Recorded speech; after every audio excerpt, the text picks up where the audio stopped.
All right. Greetings, everyone, and welcome to live coverage of Orioles baseball, where tonight the Baltimore Orioles will be hosting the Chicago Cubs in the first of a three-game series at Camden Yards. How you doing, everybody? It's your old pal, the Bird Watcher here. People call me BW for short. That works for me. Welcome back, folks, for another night of Orioles baseball. After a well-deserved day off, following up a West Coast road trip in which the Orioles went 4-2. We come back home. We have a 6-game homestand, 2 series, first starting tonight with the Cubs, and then wrapping up with those New York Yankees. The final 2 series before we go into the All-Star break, which, by the way, an announcement about that coming up in just a bit. But first, let me extend a hello and greetings to those that might be brand new to my channel. You might have just found it. You're not alone. A lot of people are finding it, whether it's just a couple of months ago, last month, this week, today. This channel just started up in time for the 2024 season. I have one major mission, which is to provide play-by-play and commentary for every Orioles baseball game all season long.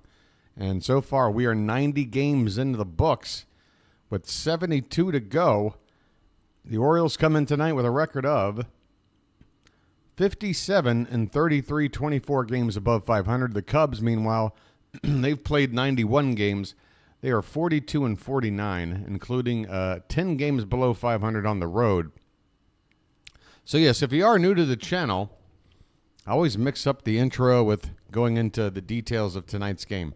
If you're new to the channel, do consider subscribing to this channel. We're nearing 1,500 subscribers. In fact, here's a little peek. There you go. 25 away. And it's an amazing figure, considering this started from scratch with zero resources just a few months ago. Now just 25 away from hitting 1,500 before the All-Star break. So, folks, if you do enjoy the content, you know, it is designed for Oriole fans all over the world to be able to follow the team. Maybe you don't have a way to watch it on TV. Maybe you don't have a way to hear it on the radio.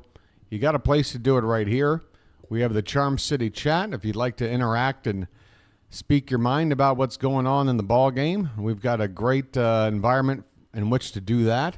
And, of course, we'll have some information updating you on the screen with all the statistics and events going on, but you can also just sit back, not stare at the screen, and just do your daily activity, whatever you're up to, and just have me on in the background. A lot of people like to do that as well. So once again, if you do enjoy the content, please consider subscribing and help get this channel up to 1,500 subs before the All-Star break. Thank you. All right, folks. The Cubs are in town. The Cubs are on their way to Baltimore. Jameson Taillon is on the mound for the Cubbies, and this is a shock to me. Again, folks, I live on the other side of the planet. Most games, I am just waking up in time to get ready to call a game. So any information that might have happened since I went to bed the previous night and now, I don't get a chance to digest it. I do have one piece of information that I can already see is being reported. Well, I already set a message there, but yes, Westberg is an all-star, folks. We'll celebrate that here in a moment. But as far as the Cubs and their starting pitcher tonight, I was under the impression Shota Imanaga was scheduled to start. That was what was listed as early as yesterday for me. But it is Taillon, the right-hander, on the mound. 5-4 record, ERA of 2.99, going up against the Orioles' Dean Kramer, making just his second start since return from injury. He looked absolutely brilliant in his first start. Did issue a couple of free passes, 2 or 3 to be honest, but he also looked very, very good, very, very tough to hit. The only issue is that because of the long injury layoff, he wasn't able to go very deep into the ballgame. Did complete 5 innings, did get the win to even up his record at 500, and did lower his ERA below 4. Let's hope he can build off of that last start tonight. Folks, we've got the lineups for both teams right there in front of you, but first pitch is now only 2 minutes away. I'm a little bit behind. Start a little bit late. I've got a little bit of breakfast I still need to figure out how to chow down on.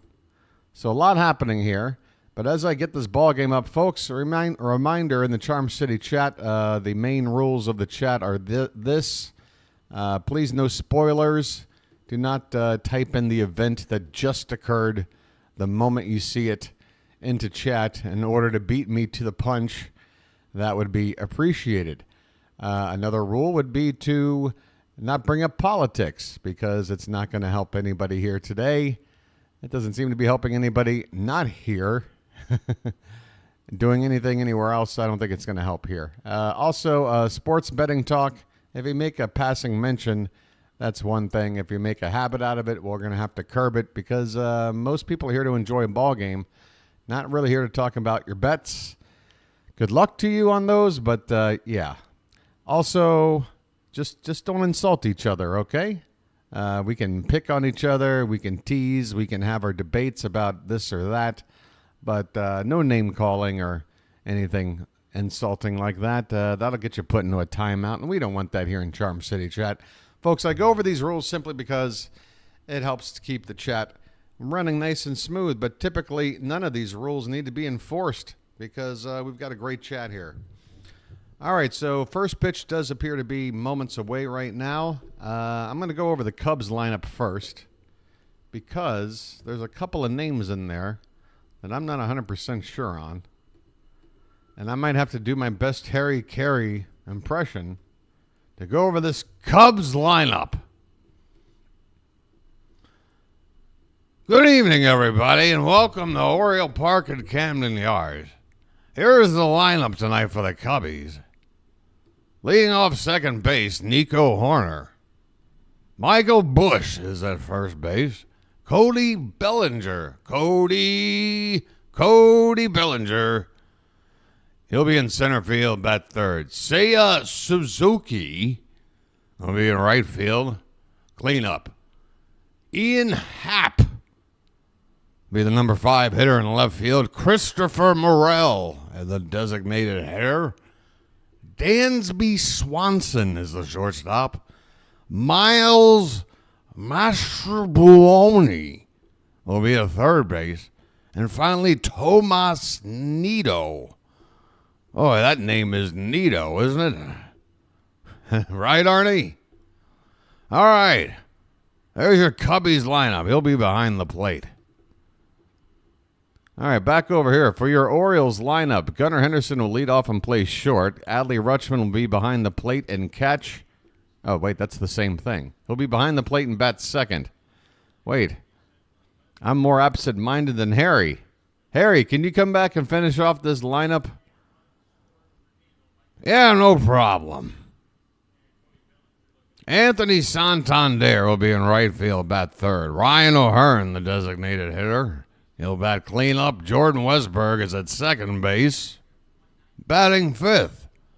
Heston Kjerstad will be in left field. Ryan Mountcastle at first base. Cedric Mullins in center, and Ramon Urias. All right, folks, first pitch of the night. Dean Kramer to Nico Hoerner. We are underway, and that is ball one.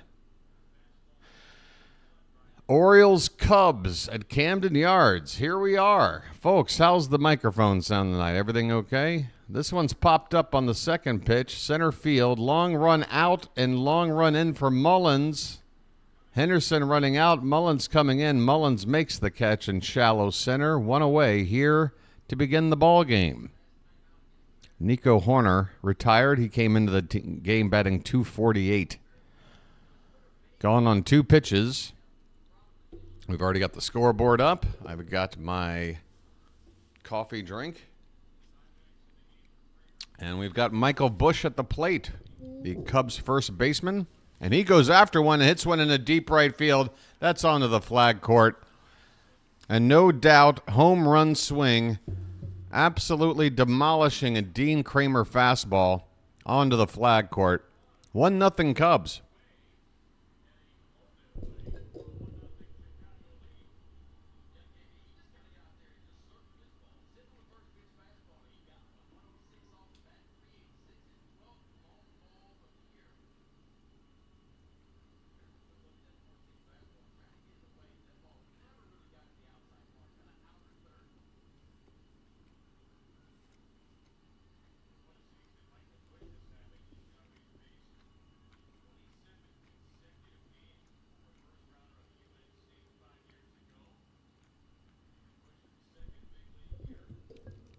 1-0 on Bellinger.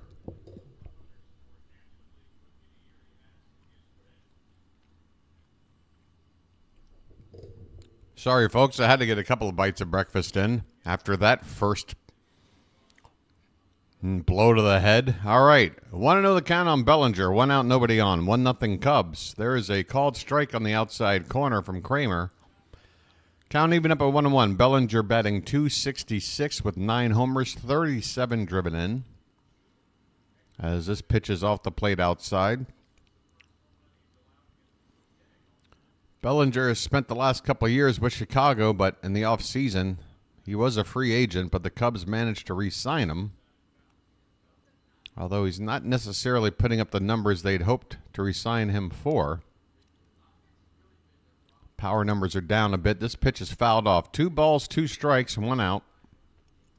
Cubs with a 1-0 lead on a home run by Michael Busch. Swing and a miss. Kramer gets the strikeout on a split finger. And Bellinger strikes out for the second out of the inning.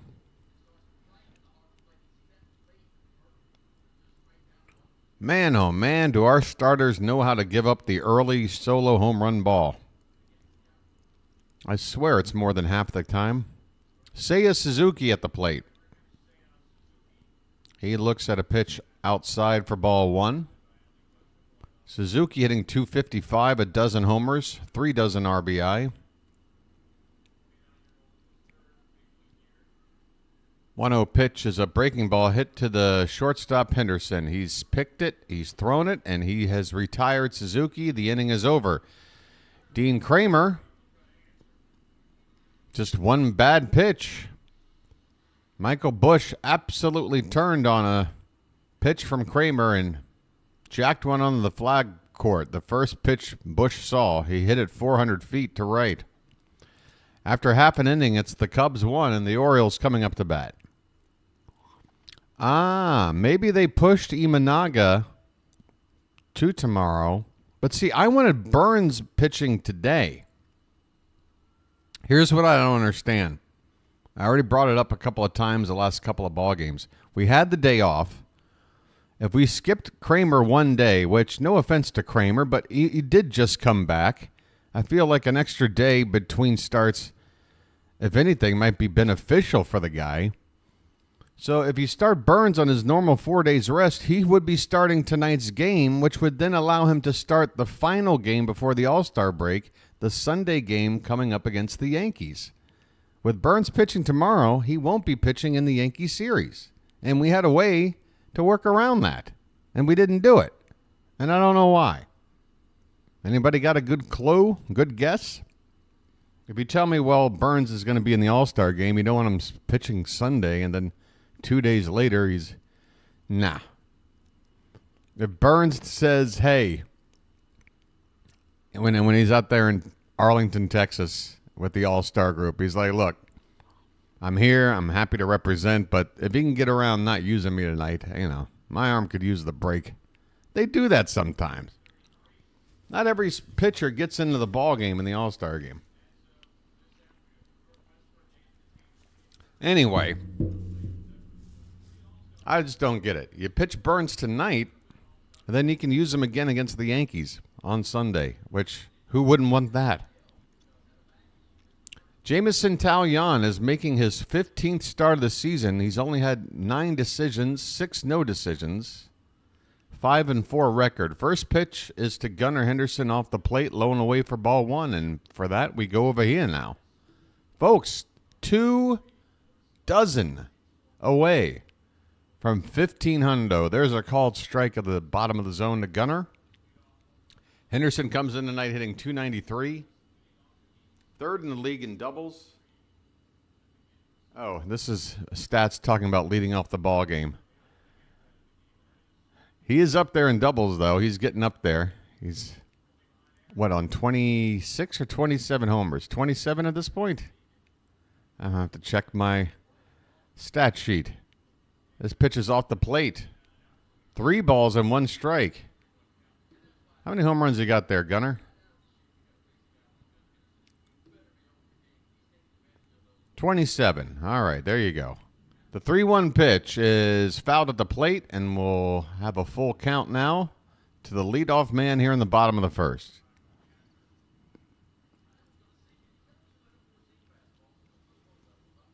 I don't know.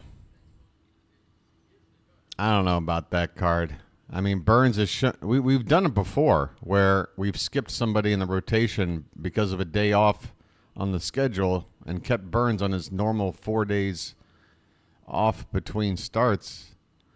Here's a swing and a miss by Gunnar. Well, I apologize. It's a foul tip, and the at-bat will continue, thankfully.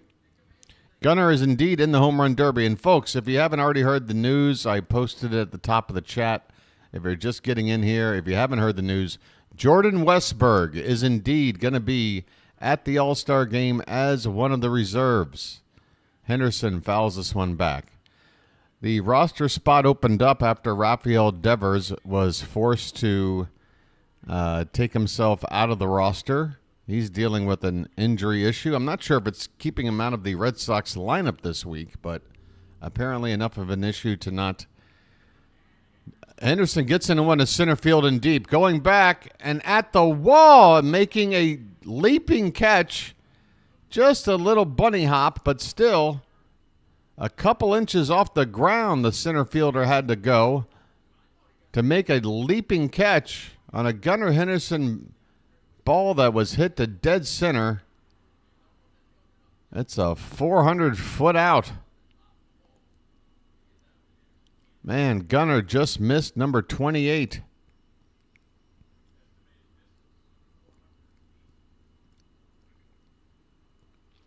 Here's Adley Rutschman. He looks at a called strike on the outside corner. Rutschman hitting .284 on the season. We'll bring it back on over here now. When Gunner's up, I got to go there. Rest the shoulder. There you go. Thank you, Dennis. That's what I figured. I didn't hear anything about Devers acquiring a brand new injury.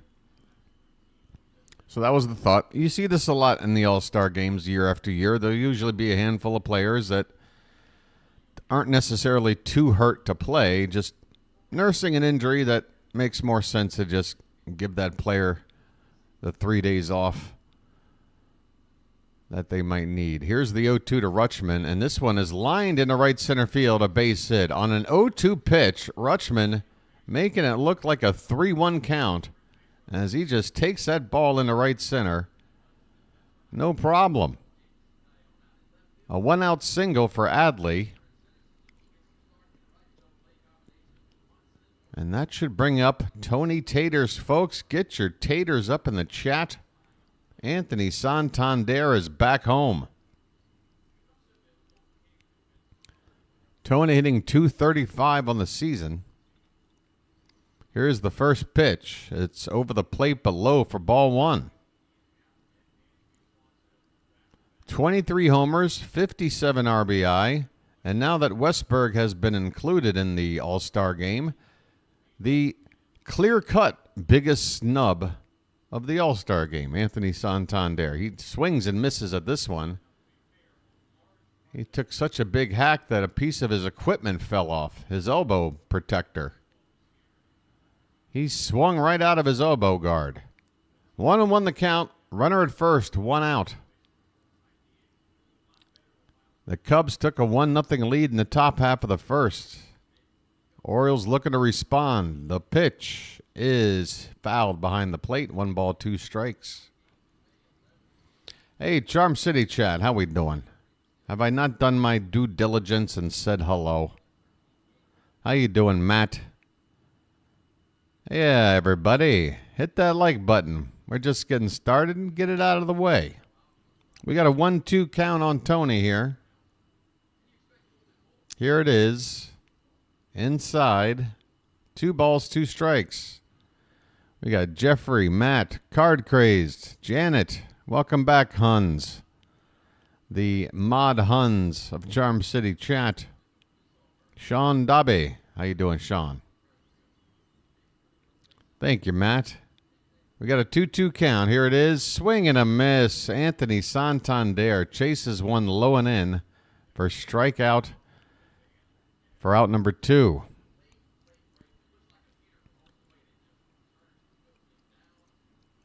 2 down here in the bottom of the first. And that'll bring up Ryan O'Hearn. Hitting cleanup tonight. 285, 11 homers, 37 driven in.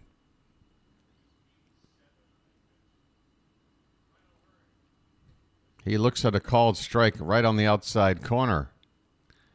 O'Hearn loves to hit in this spot.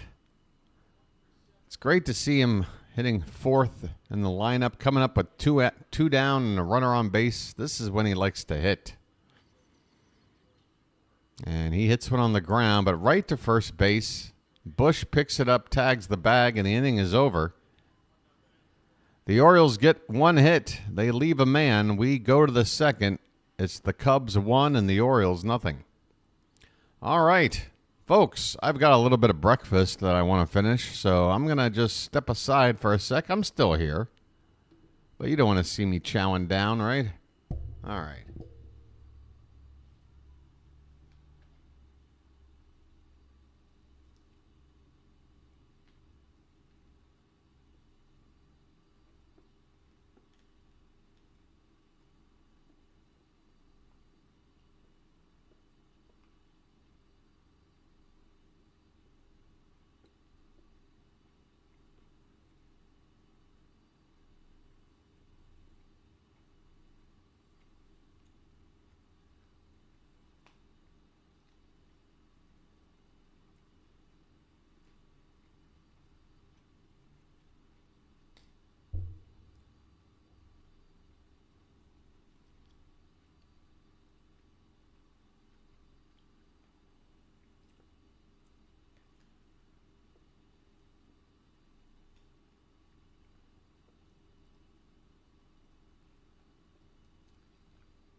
All right.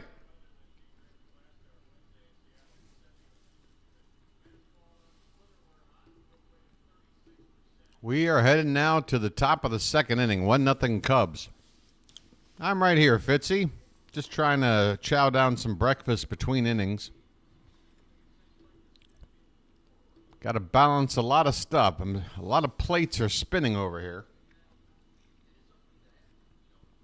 Ian Happ, switch hitting outfielder, will lead off, and he looks at a called strike from Kramer on the outside. That was about an inch or two off the plate. Kramer gets the call. Happ hitting .241, 13 homers, 52 driven in. Batting from the left side against the righty Kramer. There's a curveball on the outside. This one is a ball. 1-1 the count. Thank you, Zopfinator. And hey, Fitz, how you doing? I'm right here, buddy. This pitch is low and outside. 2 balls, 1 strike.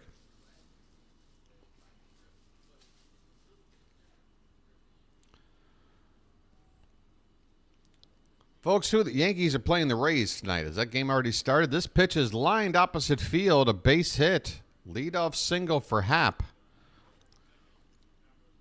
Played out and left by Kjerstad. Kjerstad playing left field tonight. I'll keep an eye on that.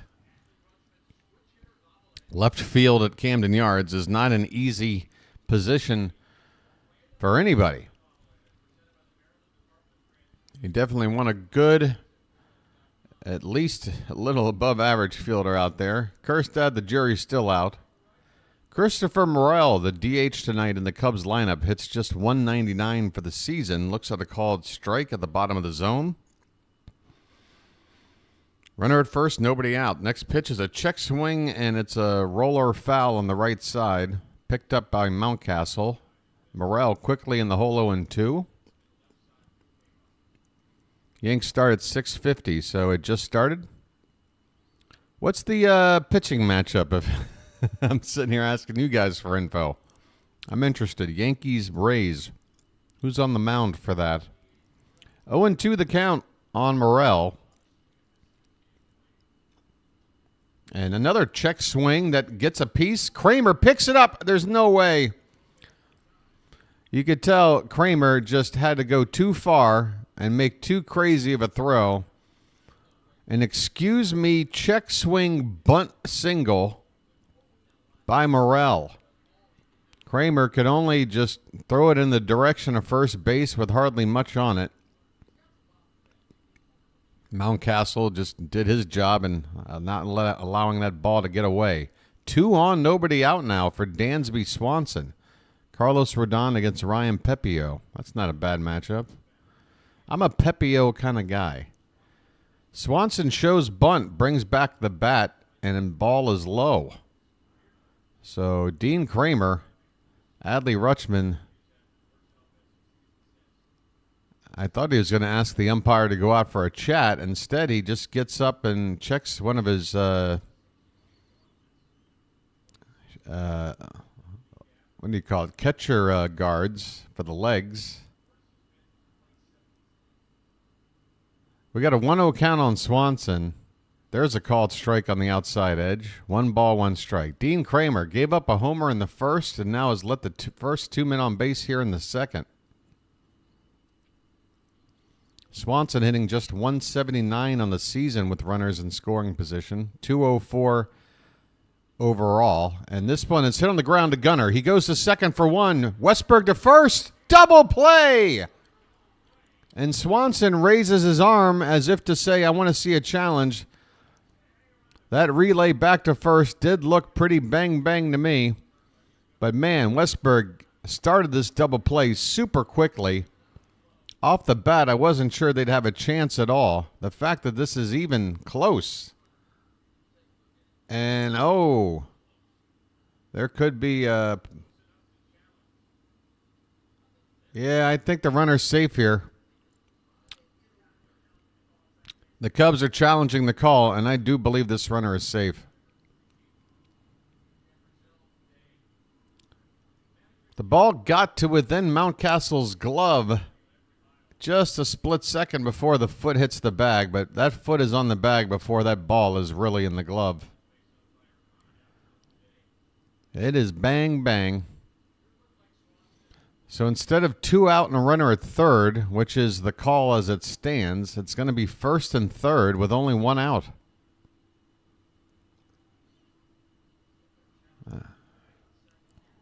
Gunnar with a perfect throw to Westberg. Westberg with a fine throw to first. Can't see how this call is going to stand. They're going to have to overturn it.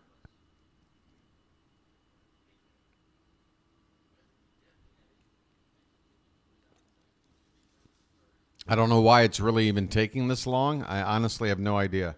They're showing that shot of the, the war room of New York play-by-play.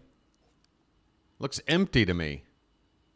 I see 37 screens and 1 human being.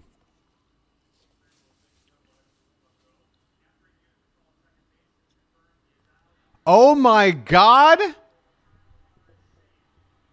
Oh, okay. All right. I'm sorry. They were ruling that the runner at second was out, which, yeah, I didn't realize that was part of the challenge. But the runner at first is safe. So he'll go back to first. That's Dansby Swanson. It'll go down as a fielder's choice, first and third with 1 out. That'll bring up Mastrobuoni. And he shows bunt, and Kramer throws a breaking ball that stays about a foot above the plate, or a foot above the strike zone, I should say. Miles Mastrobuoni, 145 average, no homers, 2 RBI. I mean, here's a check on the runner. The Yankees are already up 1-0. All right, let's get going here, Kramer. I don't know who this kid is. He's got a fun name, but he's hitting a $145. And this pitch is high, 2-0.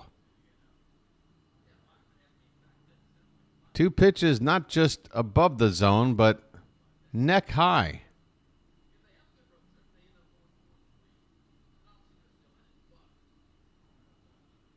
First and third, one out. The 2-0 to Mastro Buoni. He shows bunt, takes the bat back, and it's 3-0. Another high pitch.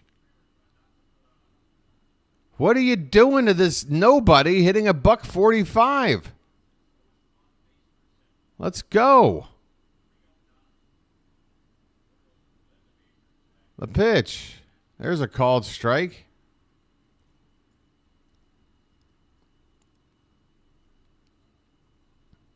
Are you threatening me?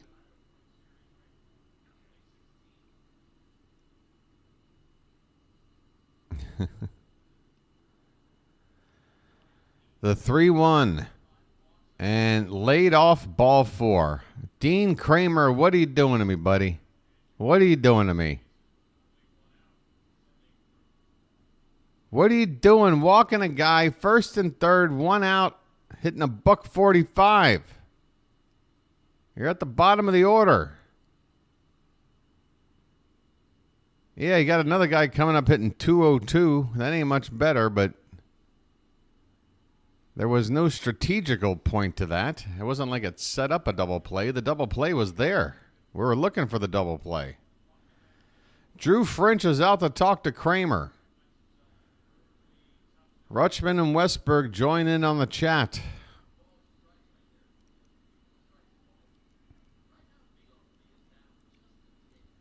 Bases loaded for the Cubs in the top of the second. Just one out, and they've already got a 1-0 lead.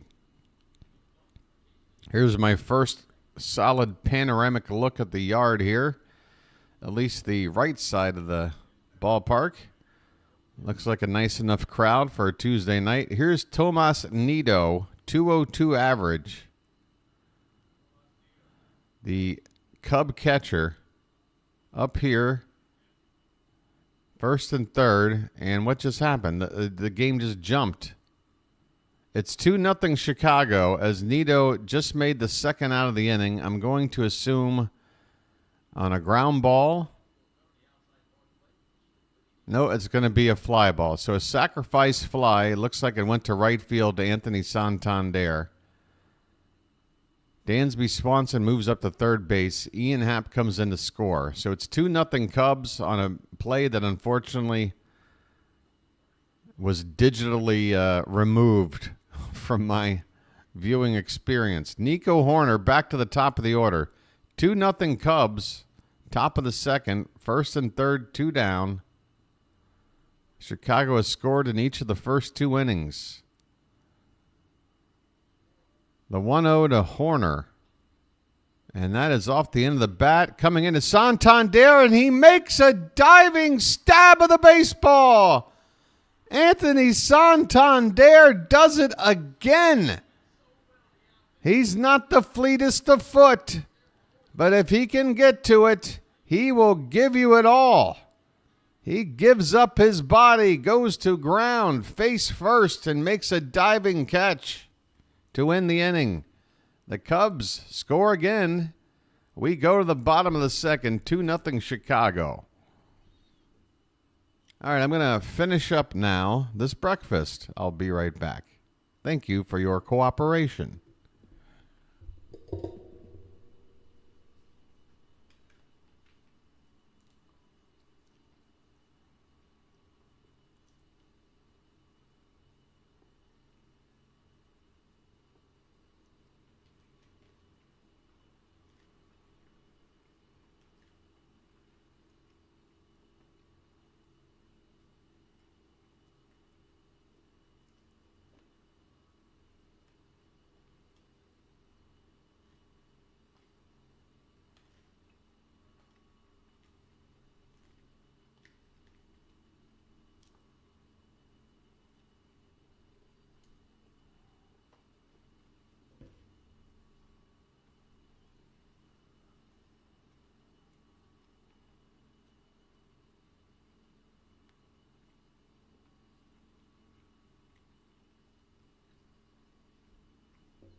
All right, folks. Bottom of the second. Your all-star in 2024, Jordan Westburg, coming to the plate. That's right. All-star Jordan Westburg at the plate. First pitch is a called strike.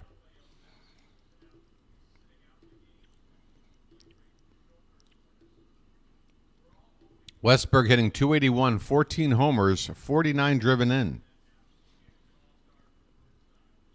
0-1 pitch, low and away. 1 ball, 1 strike. I've always wanted to ask you, do you have a favorite English Premier team? I do. It's Tottenham Hotspur.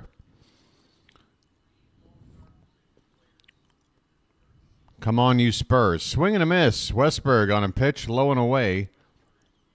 Count now 1-2.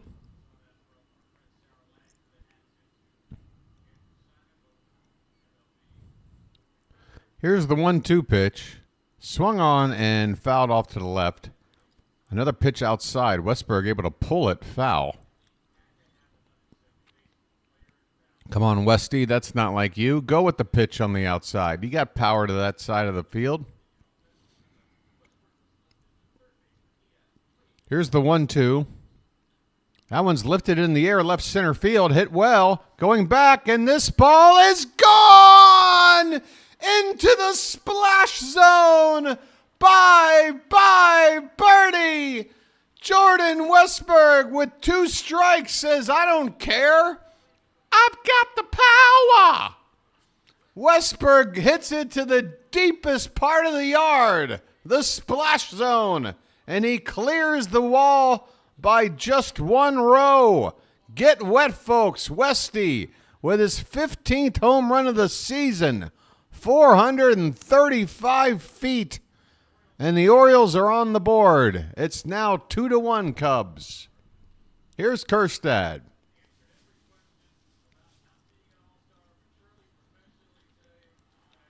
Kjerstad takes low for ball 1.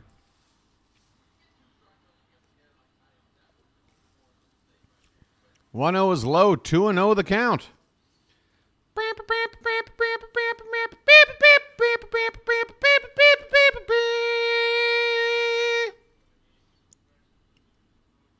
The Blonde Bomber. That's a called strike, and the umpire ain't helping us on that one. That one was both low and outside. 2 balls and 1 strike. The pitch is swung on and missed. Kjerstad chased one inside. And the count now 2-2. Kjerstad has yet to see a pitch in the zone. And the way he's been swinging the bat, I can't blame the Cubs. This one's inside. The count has gone full. Kjerstad, again, yet to see a pitch anywhere near hittable. And the count is now full. Nobody out, bottom of the second. Payoff pitch. Swung on and fouled behind the plate.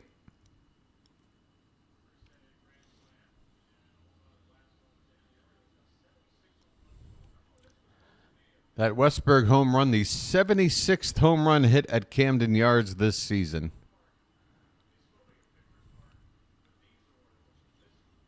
Another payoff pitch is upstairs. Ball 4. Heston Kjerstad never saw a pitch worth hitting. Never did. He made the pitcher throw a lot of pitches, made the count go full, draws the walk with nobody out. Heston Kjerstad, he's not going back down. That's it. BW hath spoken. Heston Kjerstad's days of getting sent back down to Norfolk are over. Here's a called strike to Ryan Mountcastle. He comes in hitting .268. Average has been dropping here. 12 homers, 42 RBI.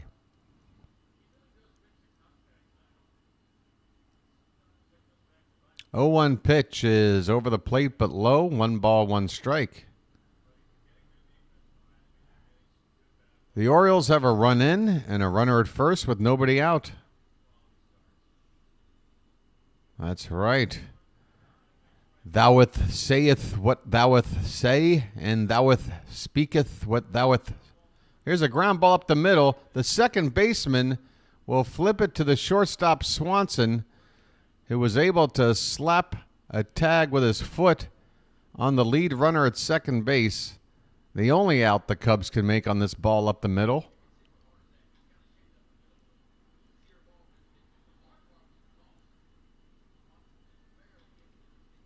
Swanson did well to accept that soft toss from the second baseman, which was, his momentum was taking him toward the bag. The ball was behind him. Almost split him in two trying to make that play, but he does so. So now there's one down, a runner still at first on what turns out to be a fielder's choice. Mountcastle takes Kjerstad's place on the bases. Here's Ced Mullins. 216 average. First pitch is a strike. Yanks losing 1-4. Bottom of the first. They coughed up 4 runs in the first. Carlos Rodon. Thank you. 1-1 the count on Mullins. Swing and a miss. The Cubs rank 20th in runs per game at just 4.1, just 25th in slugging. What they are able to do is draw walks. They're 4th in the league with 9.2% walk rate. So basically 1 out of every 11 guys will walk, which is usually about 4.5 walks per game. It's pretty good. Cedric Mullins takes a pitch inside, 2-2 the count. Mullins been cooling off a little bit, but he's still hitting 273 in his last 10 games. We'll take 273 from Ced. This 2-2 pitch, bottom of the zone, called a strike 3. Mullins caught looking. 2 down in the inning. And that'll bring up the number 9 hitter, Ramon Urias. And folks, when you look at this Orioles lineup, and you think about how Coby Mayo is just, who knows how far away. Days, weeks, maybe 1 month, a month and a half. I don't think it's much longer than that. But either way, this is the guy who Mayo would be taking the spot of. The number 9 hitter, Ramon Urias, who's hitting 239. You put Mayo in this lineup, and then you got a guy like Mullins batting 9th in the order. It's just insane, this lineup that's been built. Here's a called strike on the bottom of the zone inside corner to Urias. 1-1 the count. Ramon has reached base 7 times in his last 2 ball games with 3 hits and 4 walks. 1-1 pitch is swung on and missed. 1-2.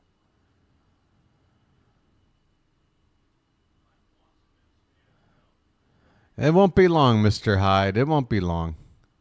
I got a feeling as soon as we're done with the trade deadline, that's when the clock starts. It could be as early as August 1st. As Urias strikes out to win the inning on a pitch on the outside edge. Swing and a miss. Well, that'll do it for the bottom of the second, but the Orioles do strike back with a run courtesy of a home run by none other than my boy, Jordan Westberg, who says, "You're damn right I'm an all-star." His 15th of the season. We go to the third. Cubs 2, Orioles 1.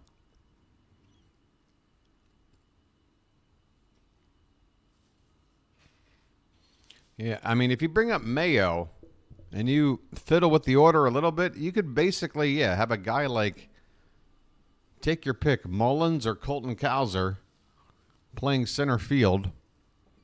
Maybe they just sort of take turns out there or something. Cowser also playing a little bit of left field for Kjerstad. Hayes can play against lefties. But in a lineup against a right, it's just crazy.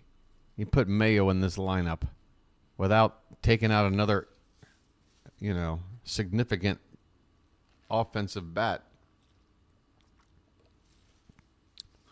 You're taking the weakest bat in this 9-man order, and you're going to throw in a guy that could potentially be your cleanup hitter for the next 10 years or more. It's unbelievable.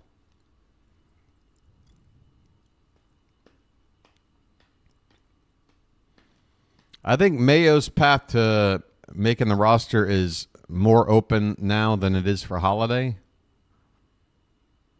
I think there's a chance Holiday gets called back up before the end of the year, but I think it might be more dependent on some factors that have yet to play out, which are like, a rash of injuries to our infield, or Holiday goes on another complete tear. But if you're talking about where things stand right now, I think Coby Mayo has got the edge on Holiday for the next call-up. And I think deservedly so. The O's now have 4 All-Stars, Damian. 2 were voted in.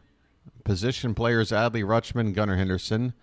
1 was chosen on the original day of picking the reserves, pitcher Corbin Burns. And then a 4th Oriole was added just today, Jordan Westberg, who takes the place of Rafael Devers on the roster. Here is Michael Busch, who hit that first inning home run.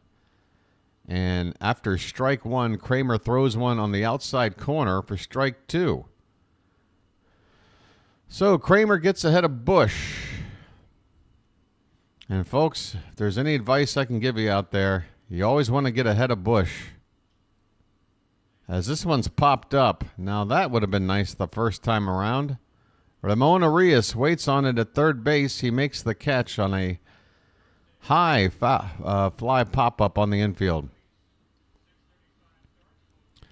There is a chance, if there are any outfielders that bow out between now and the All-Star game, I would assume Anthony Santander has got to be next in line in the outfield group. Again, he was right there in the voting.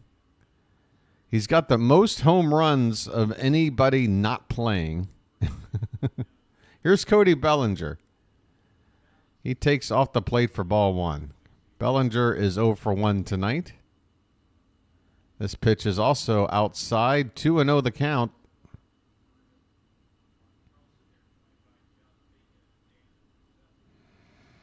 Oh, the Oprah, man, I swear. It's getting to the point where I wish that whole you get a car thing never happened. Here's a called strike. Janet, I'm not blaming you, but man, that is a joke. I'm guilty of doing it too. It's just one of those jokes I wish would kind of go away. Here's a swing and a miss by Bellinger.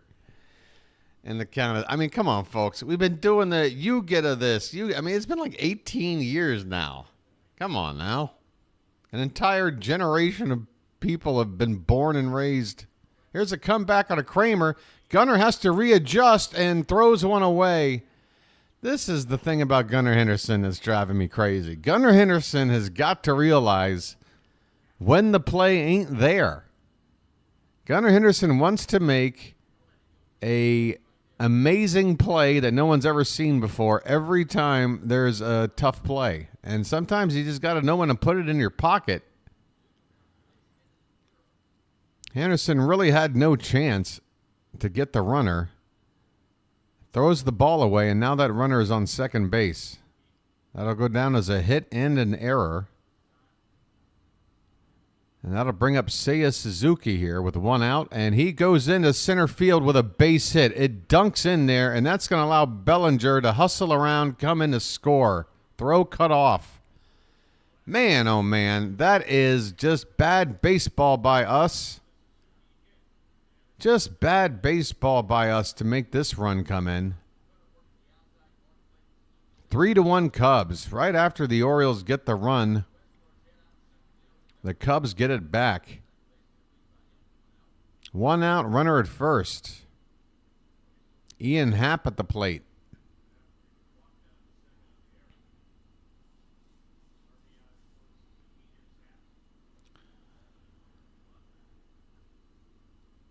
Folks, when Gunnar Henderson does get off an amazing play, it's one of those things that make you go, man, this is why I love watching baseball. But Gunnar he's trying to be too flashy and do too much.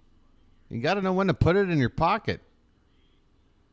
How often do you see Gunnar put it in his pocket in a situation like that? The answer is never. And again, as far as the hustle and the competitive spirit, I appreciate all that, but you got to also play smart. And I don't mean to imply that Henderson's baseball IQ is low. I just think, he's a young star and he wants to show the world that he can do it all. But with that defense, buddy, if you're playing short, you got to be a little more conservative in some of these situations. We got a 3-1 count here on Ian Happ. Runner at first, one down.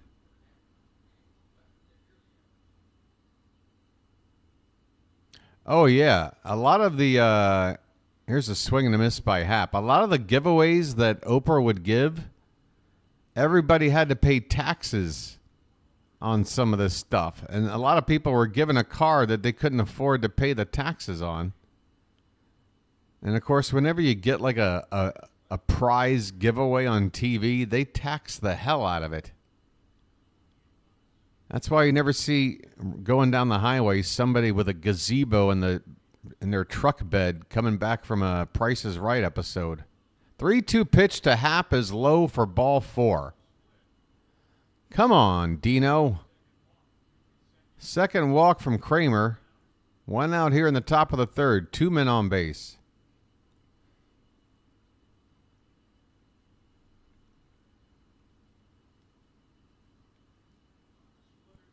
The Orioles have given up 1 run in each of the first 3 innings. And at this point, we'd have to be happy if it stays that way because we're still in the 3rd inning with only 1 out and 2 men on base. Christopher Morel, the hitter. Swing and a miss. Morel had that swinging bunt his first time up.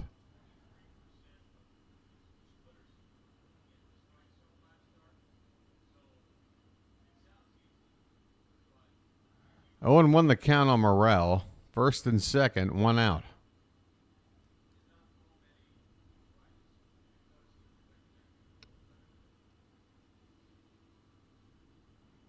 Yeah, this is not the same Kramer we saw in his first outing back from injury, as this pitch is over the plate but low. 1 ball, 1 strike, and the next pitch is swung on and missed on a cutter. 1-2 the count. Double play ball would be ideal. The pitch. Low and away, could be 2. Third baseman Urias boots it. Just boots it. A routine double play, and we don't get nothing. Bases loaded, 1 out. Second error of the inning. And the Orioles are playing themselves into a lot of trouble here. I mean, Urias, what are you doing, buddy? That is right there to you on a platter. That would have ended the inning. And now a fly ball by Swanson, right side, out of play.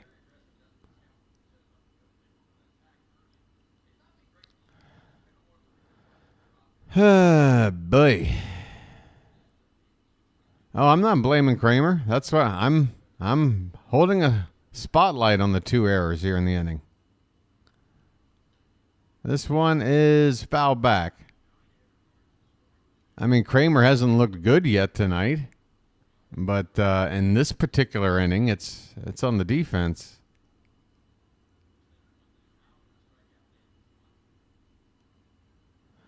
All right, folks, we need some magic. 0-2 count on Swanson. Bases loaded, 1 out. The pitch. Up and away, taken for ball 1. Swanson 0 for 1 tonight. Suzuki at third, excuse me. Happ at second. Morel at first. The 1-2. Swung on and grounded weakly to third. I think Westberg had touched the bag, but that's the only out they're going to get. Westberg, on a bounce, fields the ball at third, right at the bag. He steps on it, tries to go to first to get the final out before this runner scores, but unable to do so. It'll be an RBI ground out for Dansby Swanson, and the Cubs have added on another run. It is now 4-1. 2 down here in the top of the third. And this pitch is inside to Mastrobuoni, who walked his first time up. Why are we pitching to Mastrobuoni like he's, Griffey in his prime? The 1-0. In the dirt, 2-0. You've already walked this guy. Kramer, come on, buddy. Come on, Dino. You're better than this. This is your last start before the All-Star. Well, no, I guess you'd be pitching the Sunday game, wouldn't you?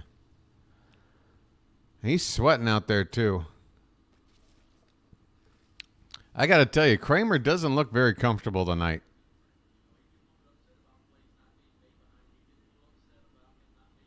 He doesn't look his usual sort of cool, like West Coast attitude, laid back, chill kind of guy. He looks a little bit out of his normal routine tonight. Don't take my word for it. That's just the vibe I'm picking up. Hopefully whatever Rutschman just said to him will help calm him down. He's got a 2-0 count, 2 on, 2 out. The Cubs ahead 4-1. The pitch. Swing and a miss. Kramer, despite being behind 2-0, a fastball up and away out of the zone, but Mastrobuoni chased it. 2-1 the count.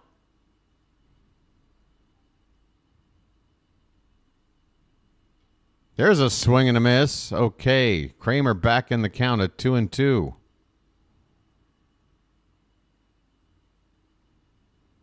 I'm not sure what's going on with Kramer tonight, but whatever it is, it has to stop after this inning. No more runs. 2-2 pitches up and away, and now the count has gone full, which means the runners at first and second will get a jump. They will be off as soon as Kramer delivers this full count pitch. Here it is, and it's high for ball 4. Wow. Get Cole Irvin up. Get him up. We got a long man, right? Get him up. Get him up. You can't walk frickin' Michael Mastro, Mary Elizabeth Mastro Antonio, or whatever the hell this guy's name is, masturbating Buon. What the hell is this guy? Tomas Nido at the plate. Bases loaded, 2 down. This one's hit into right field. Santander, long run. Past the foul line, makes a basket catch up against the wall. Anthony Santander. Folks, we have a hero out there. It's Tony. If it weren't for Tony, this would probably be 6-7-1 by now. We go to the bottom of the third. It's the Cubs 4 and the Orioles 1. Master Baloney. Yeah, I thought tonight, rather than Jameson Talion pitching, I thought it was going to be Shota Imanaga over from Japan. Shota Imanaga. All right, I need a lucky. For Christ's sake.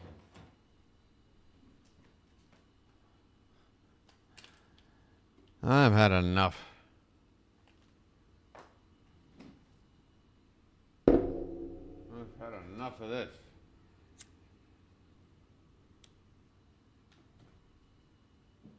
All right.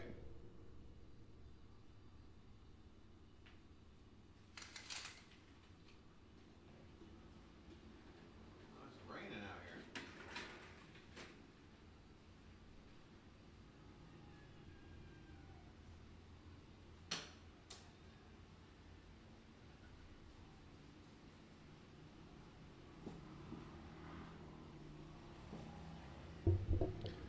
Here's Andres Galarraga.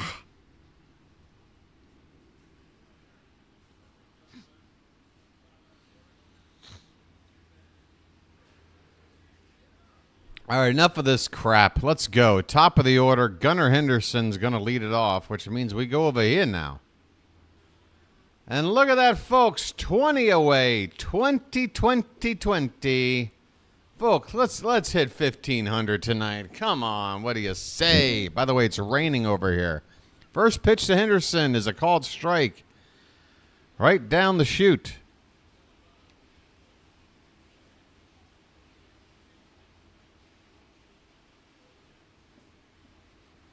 Next pitch hit on the ground, and a diving attempt by the shortstop Swanson. It rolls under him and into left center for a base hit. Gunnar with a long, wide turn at first, but he'll go back with a leadoff single.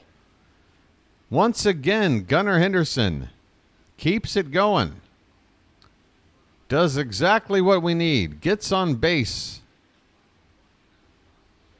Maybe I'm a little crazy, but I'm happier to see a hit than a home run in this spot. We need base runners. We need to build a rally. We need to just keep the line moving. Here's Adley Rutschman, 1-for-1 tonight.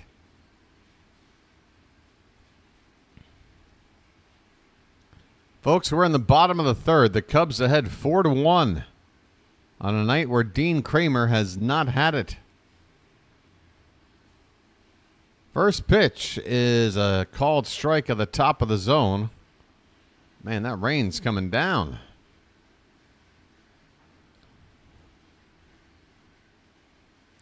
Down 3. I'm not sure how much Gunnar's thinking about running. Hopefully he won't be over-aggressive. The 0-1 pitch is fouled back, and the count is 0-2. Zachary. Whoa, buddy. How you been, my friend? I got a feeling the bets have gone well. Thank you so much for that super chat. 0-2 the count on Adley here. Thank you so much, Zachary. And Charm City Chat recognizes you as well. 0-2 the count. The pitch is foul back. We'll do it again. Zachary Hawley saying, man, how about Mountcastle and Henderson get a homer? Gotta have it. Well, Mountie will be due up here in a few batters. Actually, was he hitting 7th now? I guess it'll be a while. Gunnar just hit. He's on for you. We're trying, Zachary. We're trying. Still 0-2 on Rutschman here.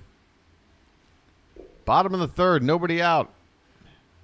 Gunnar at first. The pitch. Low. Ball 1. Ball 1. That's right. Zachary has just helped afford me about a week's worth of lattes. And that will come in handy, Zachary. Here's a check on Henderson, who's back in.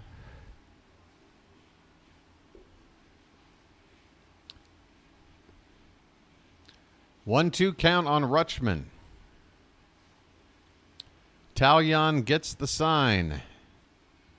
And the pitch. And it's hit on the ground. And past the diving glove of second baseman into right center. Gunnar goes first to third with ease. Adley just finding a hole. Boy, if that ball's hit a couple of feet to the right, it's a routine double play. Instead, runners at first and third. Nobody out. Let's go.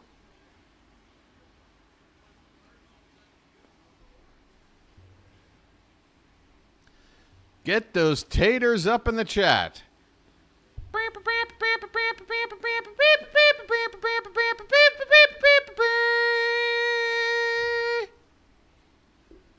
Folks, get them taters up. First and third, nobody out for Tony. He swings and hits a ground ball. Diving stop at third. Goes second for one to first. It's a double play. My goodness.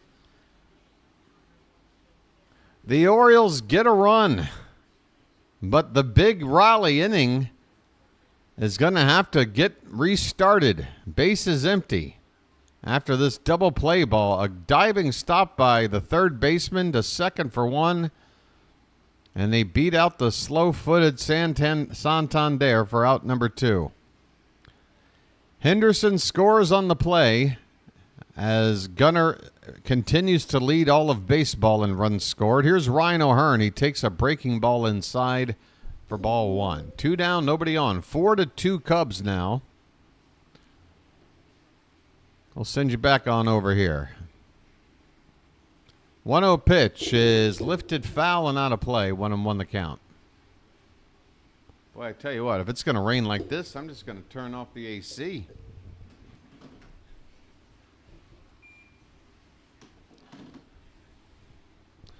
One ball, one strike. Next pitch is a breaking ball, a beauty. Clips the top of the zone on the outside corner for strike 2.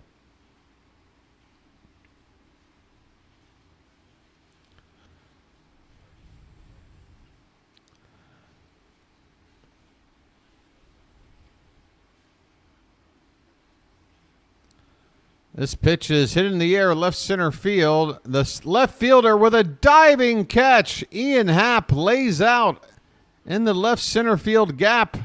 If he doesn't catch that one, it's still rolling all the way to Baltimore. Hell of a catch there by Happ to end the inning. The Orioles score a run, but it should have been more. It is now Cubs 4, Orioles 2 as we go to the 4th. The only inning neither team has scored is the bottom of the 1st for the Orioles.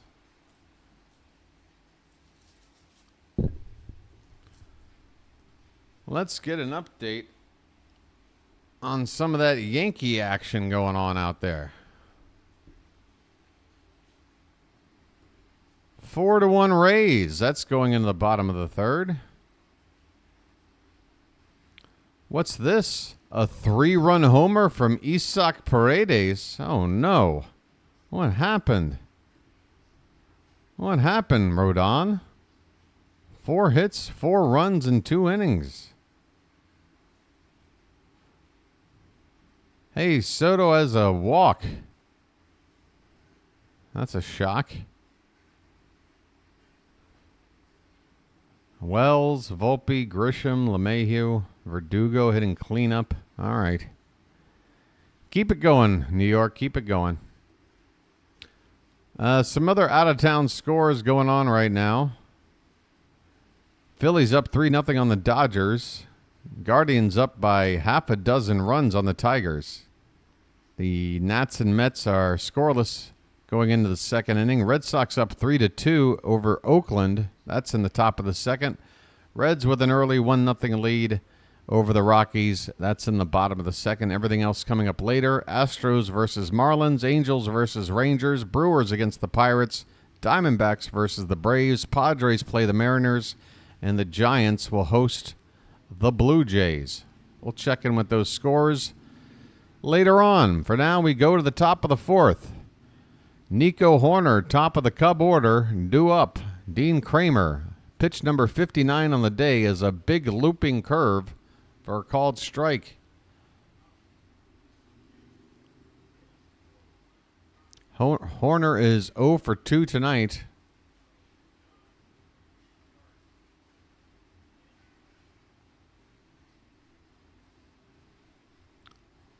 The Orioles enter today with the best record in the American League after the Guardians dropped their game last night.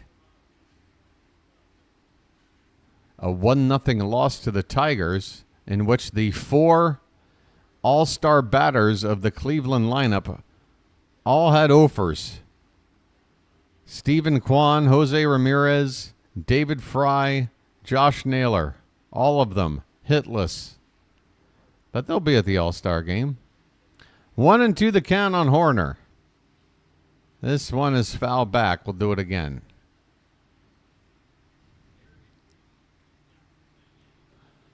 Same color as the Oriole orange. Is there any way to choose the color of your super chat?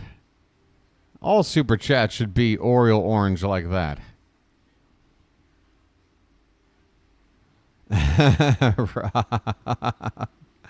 This one's fouled back. Still 1-2 on Horner. Folks, I want to thank Rob publicly for entertaining me during my day off yesterday. I spent yesterday morning checking out some other live streamers out there, doing a little bit of research, seeing how to do things better, or in some cases, how not to do things ever. This pitch is off the plate to Horner, and the count even up at 2-2.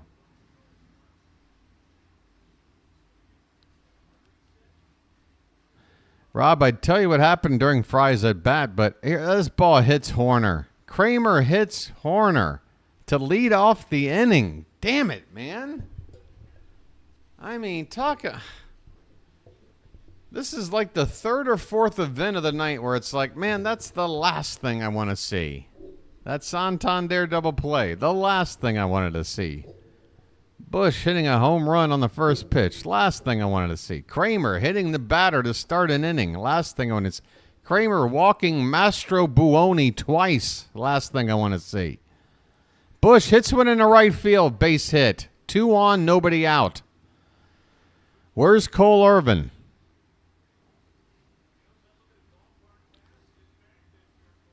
Michael Bush for the second time tonight with a hit on the first pitch. At least this one stays in the ballpark. 2 on, nobody out in the fourth. The Cubs have scored in every inning so far. How long are we supposed to wait for Dean Kramer to calm down before we just admit maybe he doesn't have it tonight and maybe we should consider another arm out there? Here's a called strike to Bellinger.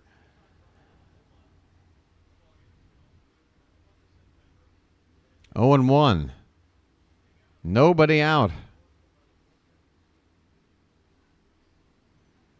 This pitch is foul back, and Bellinger's got an 0-2 count. Okay, well, show me something here, Dean. We've done this before tonight. We've gotten a hitter in a pitcher's count. Now you got to put him away. 0-2 on Bellinger. This one is reached for and hit softly to first. Mountcastle a flip to Kramer, and somehow Kramer beats Bellinger to the bag. It is a productive out for Bellinger. It moves 2 runners up. With only 1 out, runners now at second and third. So even the outs are working in the Cubs' favor right now. And we barely got that play off.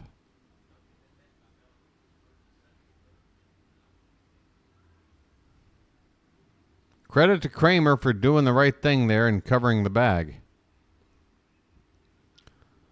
Second and third, 1 out. Suzuki at the plate, and he looks at a called strike, bottom of the zone. Suzuki 1 for 2 with an RBI single and a run scored. Kramer up to 70 pitches here in the fourth with 1 down.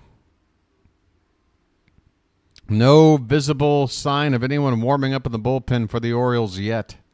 This one is fouled back, and the count 0-2 on Suzuki.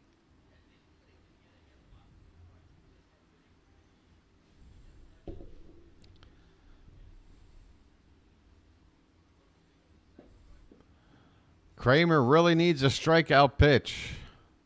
The 0-2 upstairs. 1 ball, 2 strikes. That's another sign when you don't have it. On an 0-2 pitch, you're looking for something to get the hitter to chase.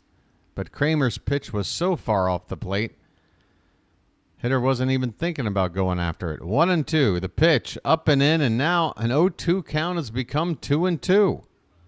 2 pitches that Suzuki had no reason to even offer at.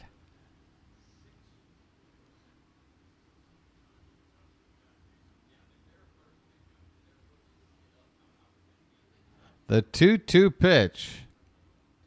There's a called strike 3. Wow. Unbelievable. Suzuki just sat there and watched that pitch come in pretty straight on the outside half of the plate. Somebody send Seiya Suzuki a thank you card for not offering at that pitch. 2 down, and Kramer with a chance to get out of the inning and have his first 0 on the board. Here comes Rutschman for a chat with Ian Happ due up next.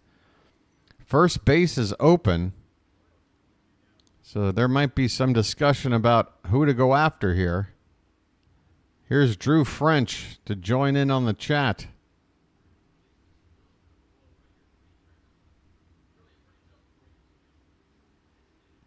Rod, I agree. He doesn't look good. I understand,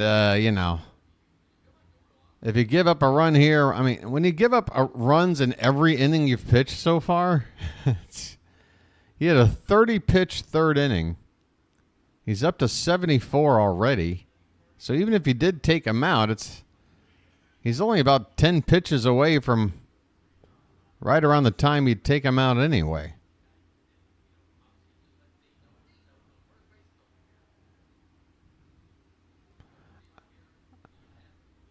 I mean, it would be the bottom part of the order coming up, Nicholas. If he can get this final out right here, I would assume Hyde is going to send him back out there. I wouldn't, but I think he would. Here's a breaking ball called a strike to Ian Happ on the outside edge. 0-1 the count. Happ has a walk and a hit. He scored a run. Second and third, 2 down, 4-2 Cubs. 0-1 pitch is swung on and fouled behind the plate, 0-2.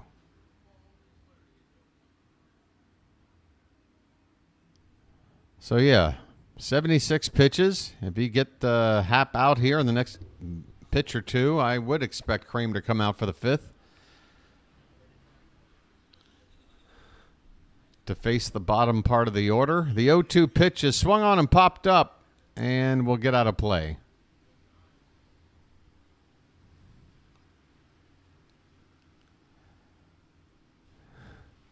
I hear you, Shante. I hear you.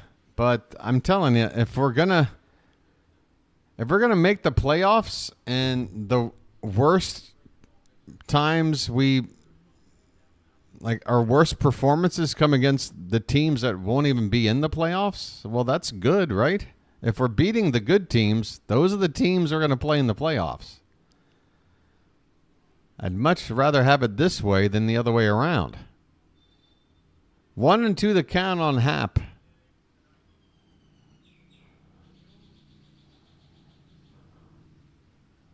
This one is fouled off the mask of Adley Rutschman. Doesn't seem to be too shaken up. Still a ball and 2 strikes on Happ.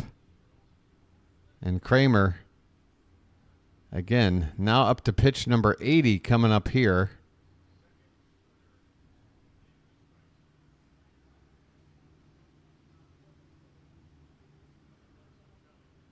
I'm not really thinking Crochet is a good target for us. This pitch is hit in the air to right field and deep. If it's fair, it's gone. And it's gone.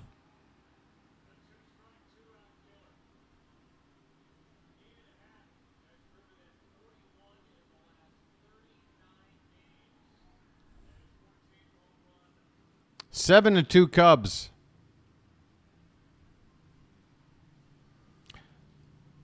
We got anybody warm yet, Hyde? Or are you the last person to figure out Dean Kramer don't have it tonight? Oh, is Sam Antonio, who's never really done much interacting until tonight, decided to be a spoiler? Thanks, Sam. That's helpful. Morrell fouls one away. 2 down, nobody on. 7-2 Chicago. They've scored in every inning. This pitch is drilled down the left field line. And that one is going to just hook foul, thankfully. No balls and 2 strikes. We don't suck, Vonnie. We don't suck. We've got the best record in the American League. Second best record in baseball. We don't suck. The best teams out there are going to lose 60 games a year. And out of those 60, 20 of them or so are going to be losses where we're not even competitive. We saw one in Oakland over the weekend. I don't think we're there yet. 5 runs at home. We just got to get Dean Kramer out of the damn game. Here's a pitch low. 2 balls and 2 strikes to Morrell. I mean, that's the only factor right now. Get Kramer out of the damn game, and then maybe we got a chance to come back. I mean, and what a crazy called strike 3. Morrell is not happy with the call, but he and the umpire have a friendly exchange somehow anyway. And that'll do it. We go to the bottom of the 4th. Kramer gives up a run in the 1st, a run in the 2nd, 2 runs in the 3rd, and now 3 runs in the 4th. I see a pattern forming here. It's almost as if the more we leave him out there, the worse he's getting. And yet, we leave him out there. 7 runs on 7 hits. We go to the bottom of the 4th, 7-2 Chicago. What do I know? What do I know? I don't know nothing. All I know is that I don't know. All I know is that I don't know nothing. Hyde wants to lose, so we're not the number 1 seed in the playoffs again. Well, Anaman, if that were true, then why wouldn't he just tank every game against the Yankees head-to-head? Wouldn't that make that plan a lot easier? If you don't want to be the number 1 seed, then just go ahead and lose to the team that's trying to win the division. We play the Yankees in a couple of days. So if that's the theory, then I guess we're going to have a really bad homestand. I agree. Kramer should have been pulled after the 3rd, if not during the 3rd. But and at the minimum, then maybe a guy like Cole Irvin needs extra time to warm up to come in to do long relief and give you a few innings. If he needed that extra time, he should have been up in the 3rd, and then by the time the 4th came around and Kramer let like 1 guy on base, Irvin would have been ready, and that's when you bring him out. And Hyde did not do that. All right, here we go, folks. Westberg to lead it off. He's got a home run tonight. He looks at a called strike.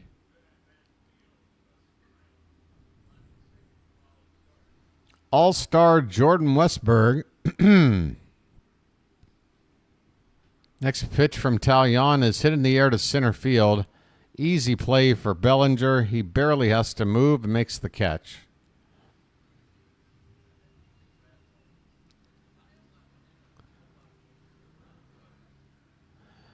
It's never a certainty, Nicholas. Whenever you call upon a long reliever, there's never a certainty. Sometimes you get down big, your starter doesn't have it, you go to your long reliever, and then they don't have it either.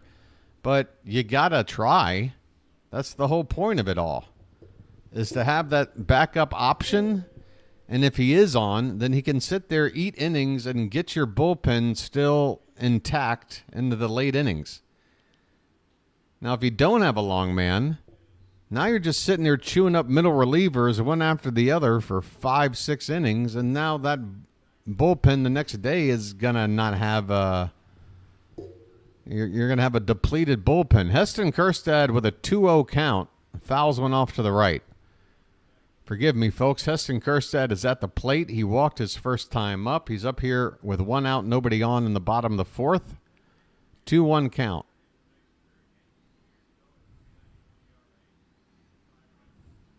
This pitch is a called strike. Count even up at 2-2. Verb, I would say if anybody's been overworked lately, it might be Kimbrel. He's had a lot of opportunities lately. He's been pitching a lot. Kjerstad drills one foul on an inside pitch. Count still 2-2.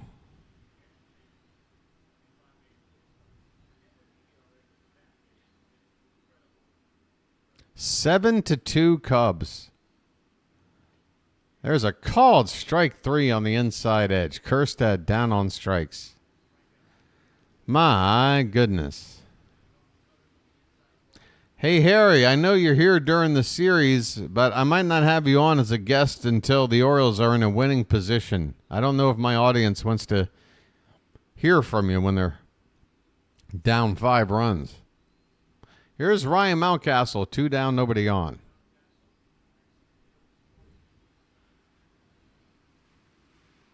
There's a pitch right in there for a called strike. Talion is on 62 pitches here in the bottom of the fourth. His count is doing just fine. Swing and a miss on a slider breaking off the plate low and away. My goodness. 0-2 the count. The pitch. Check swing on another slider, and Mountie went around. My goodness, the Orioles are playing ugly tonight. We go to the fifth. We got more than half a game left. It's time to turn this ship around. Cubs 7, Orioles 2. Bottom of the order due up for Chicago. And again, that's why I'm thinking maybe, in spite of it, you cannot send a starter out there that has given up runs in the first 4 innings that they've pitched. They have proven to you that if you try it a 5th time, the odds are pretty good that more runs are going to score. That should have been the thought going into the 4th. Whatever. I need a lucky.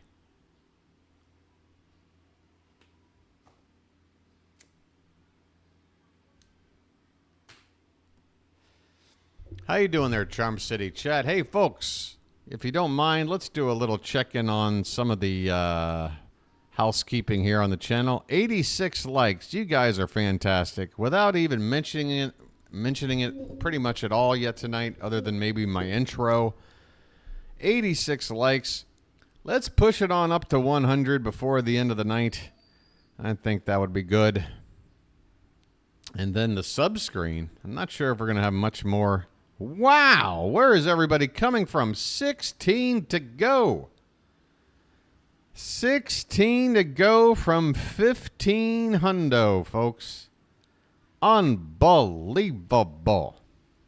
Folks, as you can see in the last few days, well, one of these days you have to just chalk it up because, hey, there was a day off.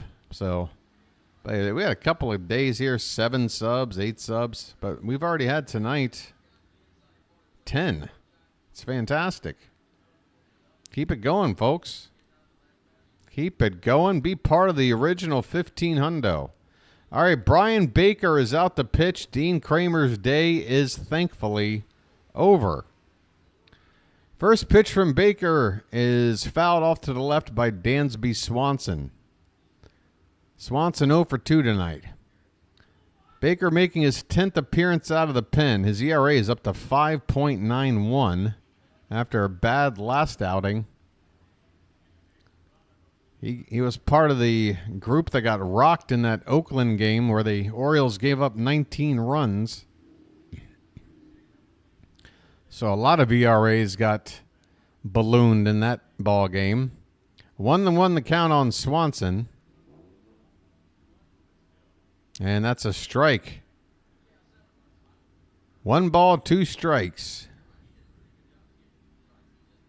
The pitch. Swing and a miss. 98, top of the zone. Baker blows away Swanson to begin the top of the 5th. Well, he's not a long reliever.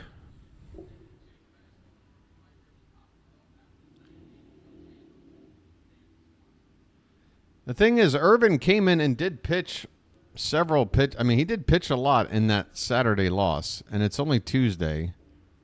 Still feels like he ought to be available for an inning or 2 if need be. Here's Mastro Buoni, who takes ball 1. Can we throw a strike to this guy? Why are we treating him like 2,000 Barry Bonds?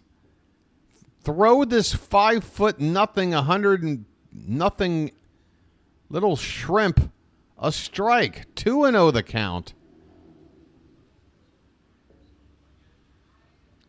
I promise you, Mastro Buoni is not a ninja turtle, okay? You don't have to treat him like one. Hey, a strike! And he swung and missed at a strike in the zone. It's almost as if you just throw strikes, he might not do much with it. Let's try that again. The 2-1 pitch. Foul back, 2-2. All right. You live, you learn.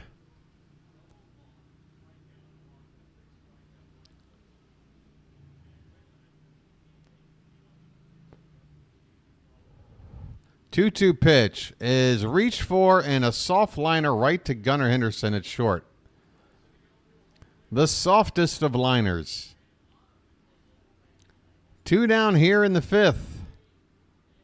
The Orioles looking to keep the Cubs off the board for the first time tonight. And I don't know if it's just a coincidence, but it also is the first inning Dean Kramer is in pitching, so it's almost as if maybe he shouldn't have pitched the 4th. I don't know. Here's a pitch low to Tomas Nido for ball 1. Nido 0 for 1. He's got a sac fly. Base is empty, 2 down. There's a swing and a miss on a slider from Baker. 1-1 the count.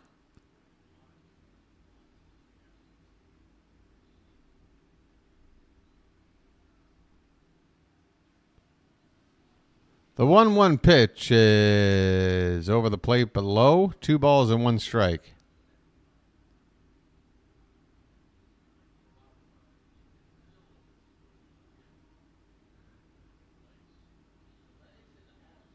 Two one, top of the zone, called a strike. 2 balls, 2 strikes on Nido.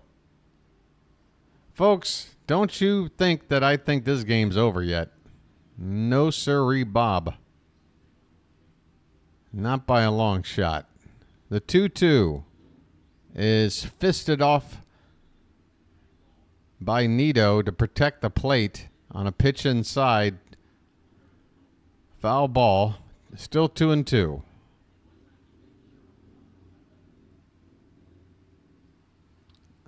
I mean, if you're talking about in-game managerial decisions, I'd say Buck Showalter. It's not close. This one is hit to third. Arias will field it, throw to first in time, and the inning is over. Brian Baker comes on in relief and has a 3-up, 3-down inning. The Cubs, they can be stopped. We go to the bottom of the 5th. The Orioles have a lot of time left to start clawing back into this one. It is the Cubs 7, the Orioles 2.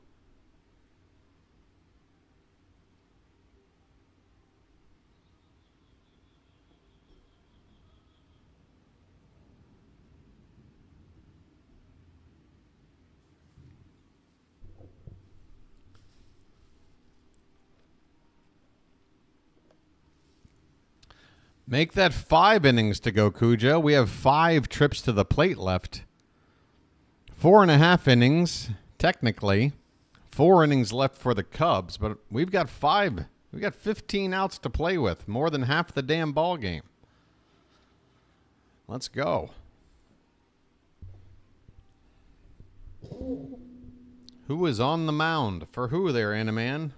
Jamison Talion has started for the Cubs. He'll be back out there for the 5th. The Orioles just brought on Brian Baker in relief of Dean Kramer. Those are all the pitchers so far tonight.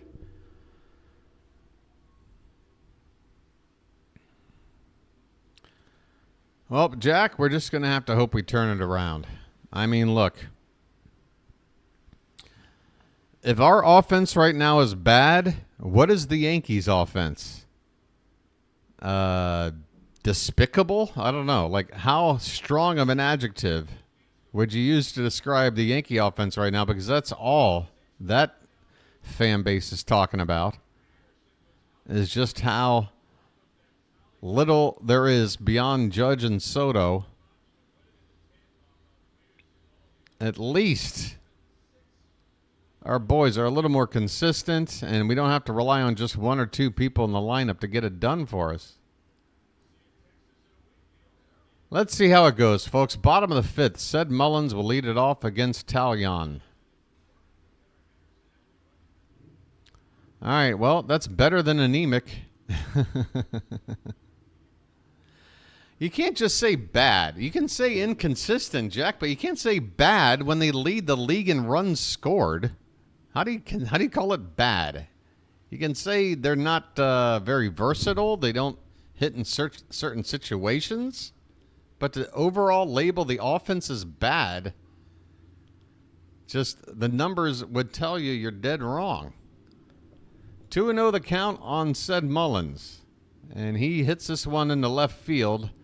This is going to be the first out of the inning as Ian Happ makes the catch. Mullen flies out to left to begin the bottom of the fifth.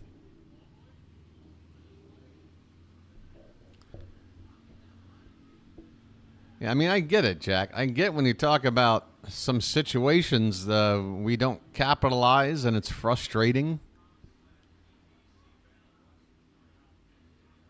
But we're not bad. Believe me.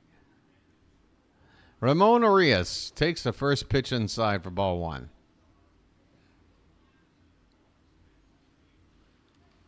One out, nobody on. And this pitch is low. 2 balls, no strikes.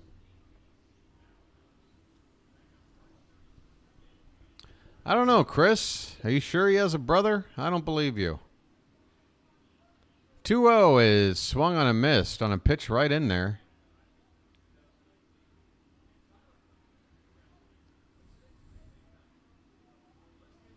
Oh, everyone knows it. Well, now I feel out of the loop. Am I streaming the All-Star game? I'm not sure. Reasonably, I should not, but I might. It depends on... there's some factors unknown yet. I'm not sure. 2-2 pitch is foul back. And we'll do it again.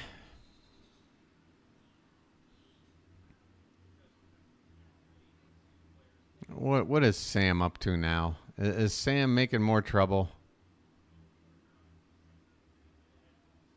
The 2-2 pitch is off the plate outside. Count has gone full on Ramon Arias. Gunnar Henderson is on deck. We need base runners. Any way you can get on here, Ramon. This will be the 7th pitch of this sequence. The payoff pitch. Swung on and fouled back. We'll do it again. Talion up to 75 pitches. In 4 1/3, he's given up 4 hits, 1 walk, 2 earned runs. Another payoff to Arias, and is another foul ball behind the plate. Ramon hanging in there. He is not going quietly.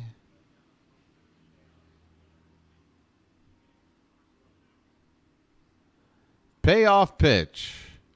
Swung on and fouled back again. Straight back to the screen. Talion has got to be starting to get a little aggravated out there. Unable to put away the number 9 hitter. We're about to see the 10th pitch of this sequence. Here it is. And this one's popped up. Third base side near the foul line. Now in foul ground. The catch is made. Mastro and Buoni makes the catch for the first out here in the bottom of the 5th. Or is that out number 2? Excuse me. Second out here in the bottom of the 5th. Back to the top of the order for Gunnar Henderson, folks. Back to the top of the order for Gunnar. Gunner's got 2 of the Oriole 4 hits tonight. No, he's only got the 1. I'm sorry. I thought he got on base twice already. First pitch is popped up. Right center. The center fielder is going to take charge and make the catch, and the Orioles go quietly, very, very quietly. On to the 6th. 7-2 Cubs.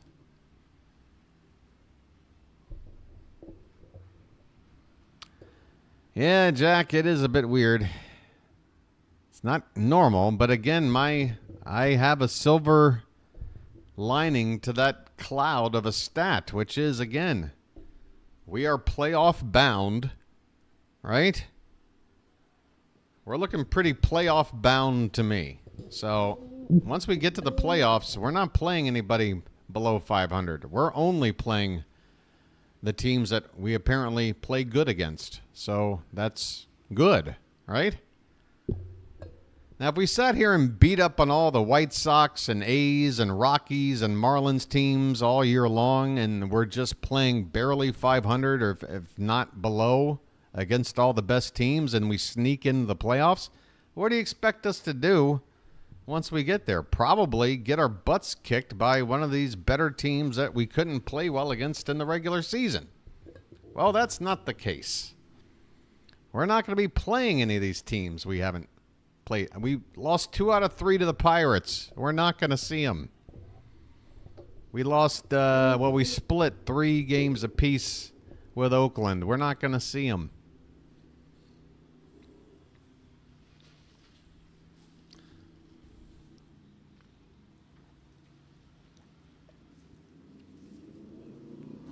We might see the Phillies beat them 2 out of 3. The one team we got to prove something against right now is Cleveland. We lost 2 out of 3 to them.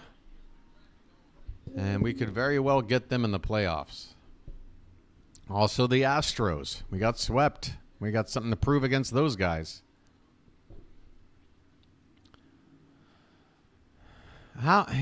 Why would you even think Elias would screw it over? He has built the team you're looking at, Jack.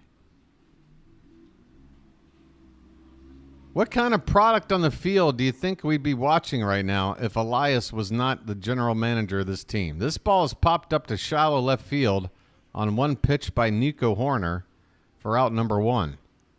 Brian Baker is out here for his second inning of work, and he gets a 1-pitch out.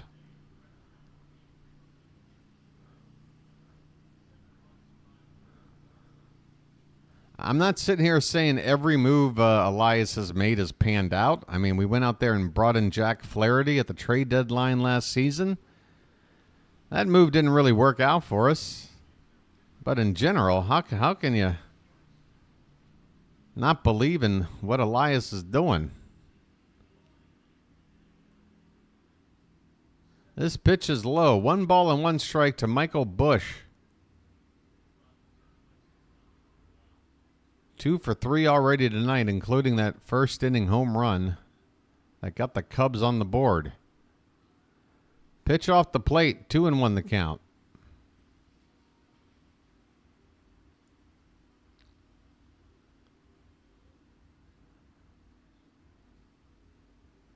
Yeah, I mean, some moves haven't panned out, but I don't think any moves have been like just utter disasters. Like, why were we even... I mean, we went out there and brought in Thiago Vieira. Apparently, we saw something in him and stuck him in a game. That didn't work out.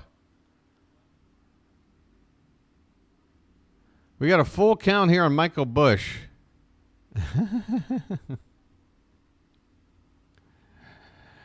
And my game just froze. What's going on? My game is now staggering.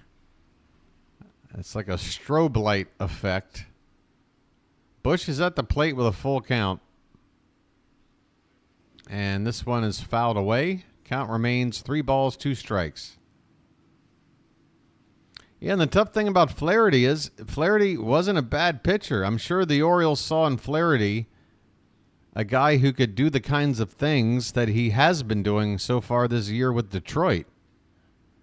Here's a swing and a miss. Busch chases a breaking ball above the zone and strikes out. 2 down. Baker, 5 up, 5 down since coming on.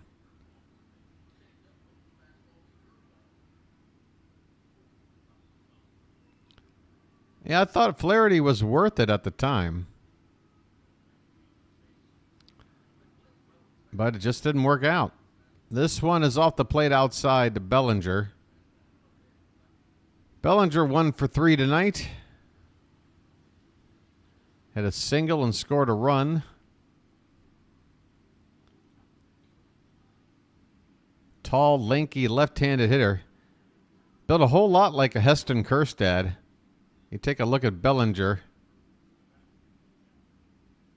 The hair is very different, but a lot of similarities here from the left side of the plate. This pitch is low. 3-0 on Bellinger.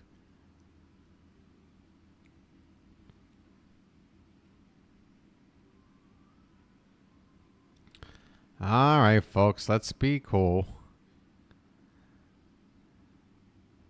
There's always a direct correlation when the Orioles aren't doing great and when Charm City Chat gets a little bit frisky.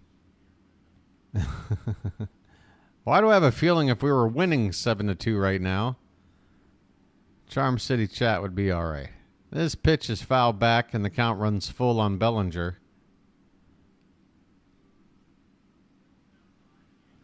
Oh, that Glenn Davis trade will haunt my life forever, Verve. We gave away 3 All-Stars and 2, like, knocking on the door Hall of Famers.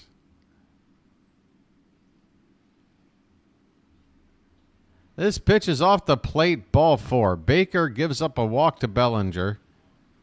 2-out walk. Hard to fault Baker after coming on and getting the first 5 outs. First 5 batters he watched. 2 down, runner at first.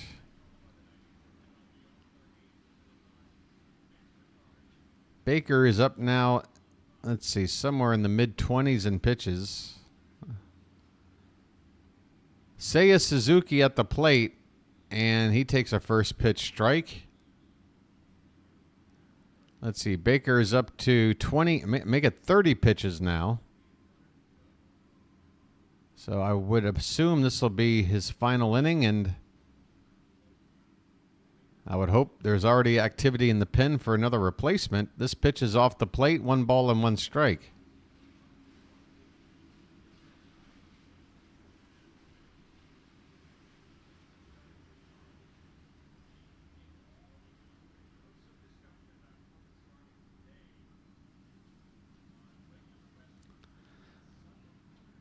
Here's a foul ball behind the plate. 1 ball and 2 strikes. Yeah, Jack, and I guess just the sort of vibe I want Charm City Chat to have, and I can't sit here and make everybody look at baseball the same way I do, but what I want to do is create a culture that is different than the kind of mentality that Yankee fans have. Yankee fans love to talk about how no matter how well the team is doing, here's some stuff to point at and go, well, this is wrong. This is wrong. And I sit there and I wonder, like, do you guys ever actually enjoy any of this? This seems more like a chore than a pastime. Swing and a miss. Suzuki strikes out. Baker with 2 fine innings of work. Brian Baker. Oh, where were you 1 inning earlier? We might be looking at a 4-2 game. Instead, at 7-2, we go to the bottom of the 6th.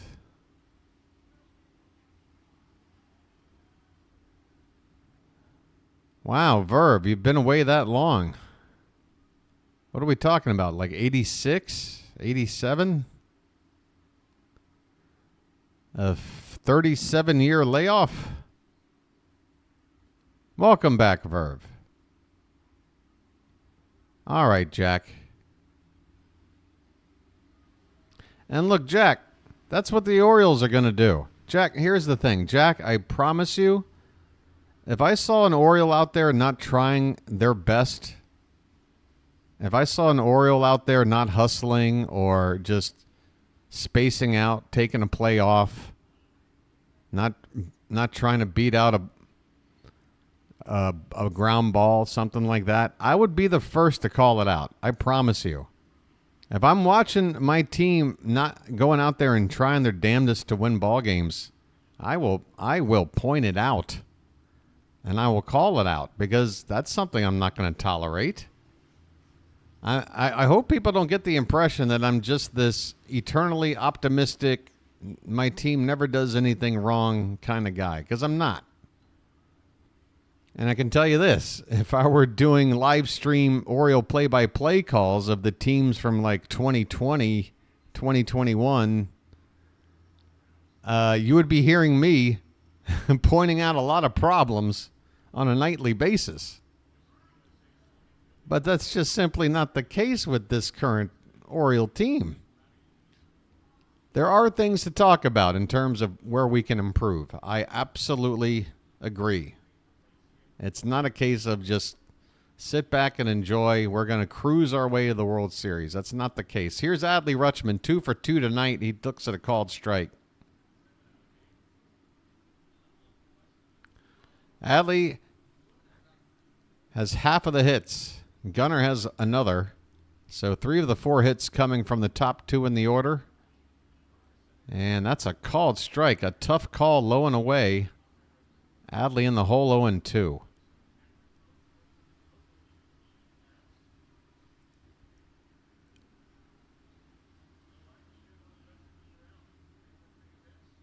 Right now, I have more issues with Brandon Hyde than I do any individual player on the team right now.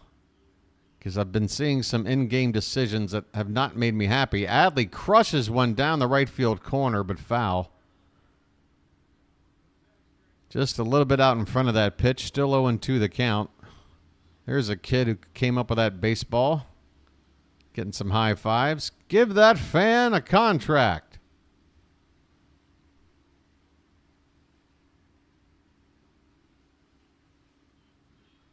0-2. The pitch is swung on and missed. A waving swing by Rutschman.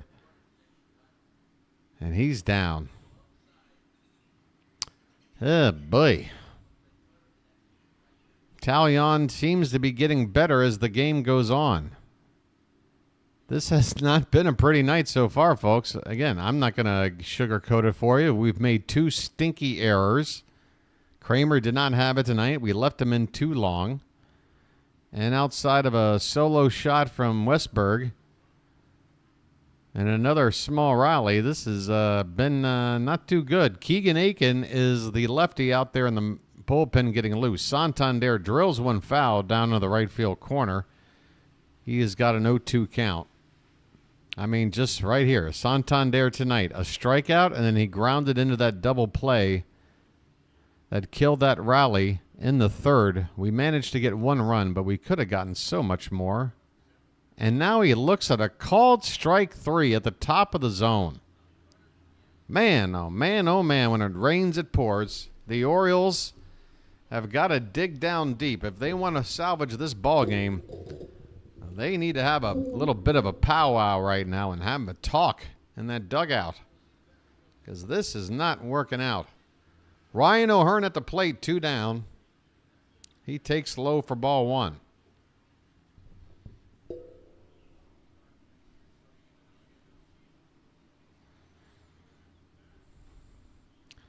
Chicago has activity. Drew Smiley, the lefty, veteran lefty, Drew Smiley. He's still around?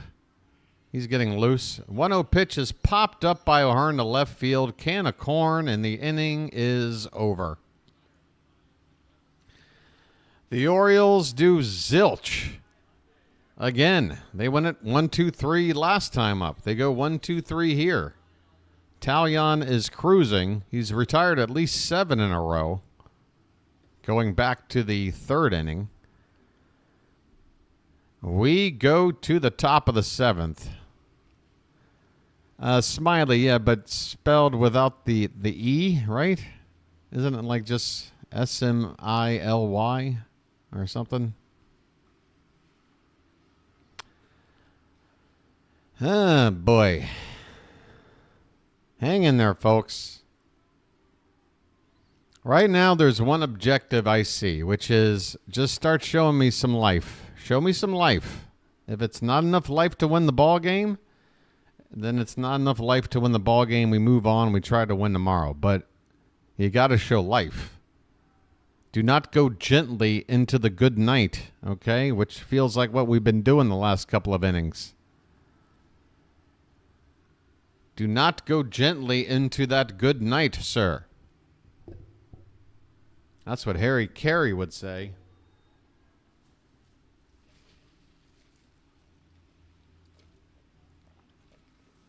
You know what, folks? Forget it. I'm not doing a poll. I ain't doing nothing. I'm just doing this. Let's go.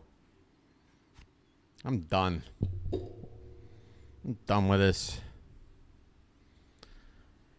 I've had it up to here. Wow, the Red Sox are now up 11-2 on the A's. And bottom of the fifth, Rays still ahead 4-1 on the Yankees.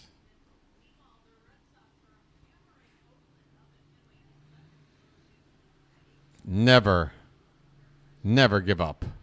Never give up.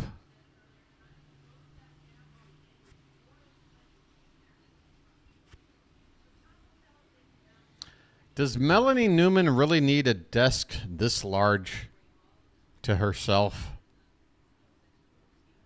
That desk is larger than my apartment. Keegan Aiken is on the mound, the lefty. First pitch is to Ian Happ, who turns around to bat right-handed. And he swings and misses at the first pitch. Happ is 2 for 2 tonight, including a home run. He's also drawn a walk. He reached base in 3 straight innings, the second, third, and fourth.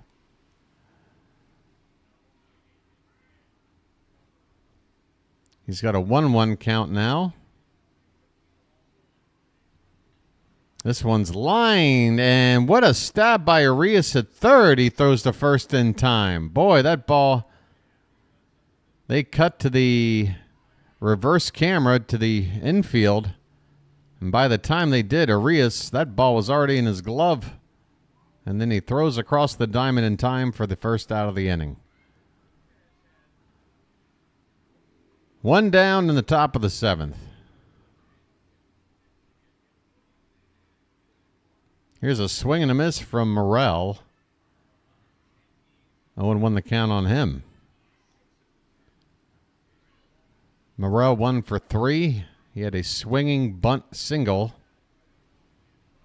This pitch is low and away, 1-1 the count. We are in the top of the 7th. The Cubs ahead 7-2 in the first game of a 3-game series here at Camden Yards. Only meeting between these two teams this year. And this pitch is low, 2-1 on Morel.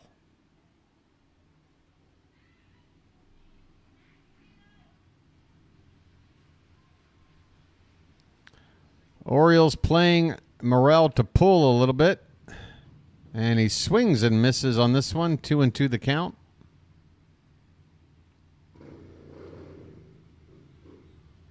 Got some motorbikes charging up behind me here. The 2-2 pitch is inside. 3-2. What's going on, Yankee Kyle? You're not watching the Yankee game right now? You got Yankees Rays on. You're welcome to hang out here, but your team's playing. What's shaking? 3-2 pitch is high for ball 4. Morel draws a 1-out walk. And here we go again.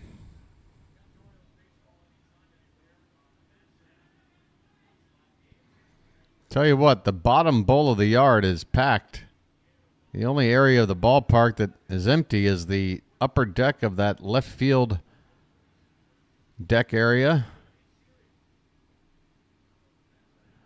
Here's Dansby Swanson 0 for 3 tonight. Takes a called strike at the bottom of the zone. He's grounded into a fielder's choice twice and is also struck out, hitting just .202 now on the season. Here's a called strike on the inside edge. Swanson looks back at the ump, not happy. 0-2 the count. I'd say there's a good 24 to 26,000 people here tonight at least. There's a called strike 3. Swanson is punched out. Looking. 2 down here in the 7th.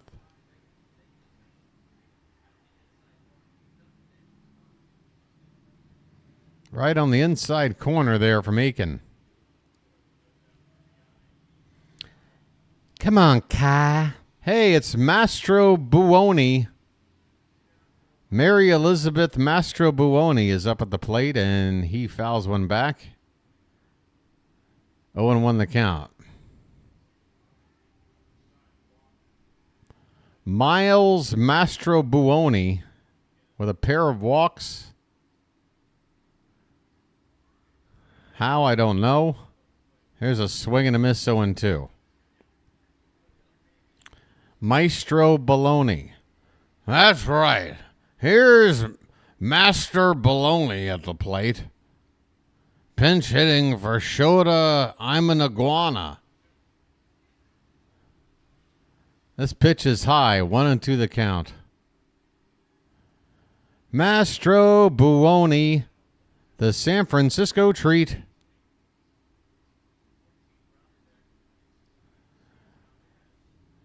The pitch is low and in. 2 balls and 2 strikes.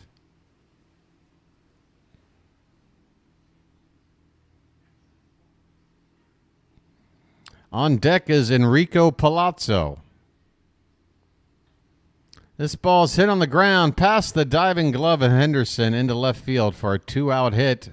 Going first to third is Morel.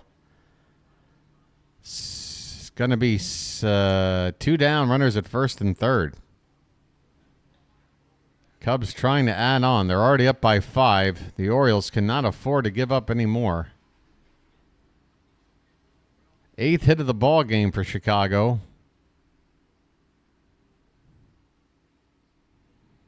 We just can't get out that Mastro Buoni.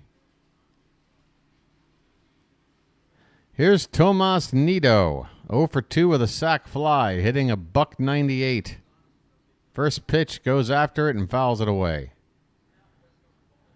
No mo runs. No mo. I've had enough. Miller getting loose. Right-hander for the Cubs. Here's a pitch foul back 0-2. What's that, Chris? La Isa Bonita? Not my favorite Madonna song, but...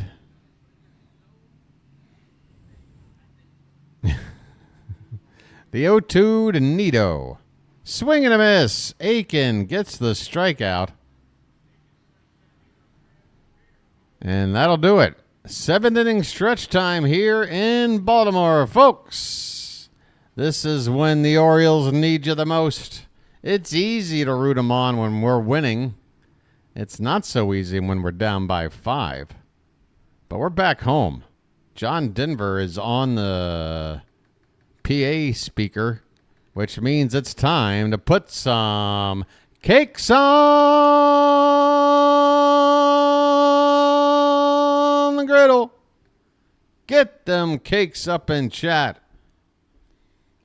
Thank God I'm a country boy.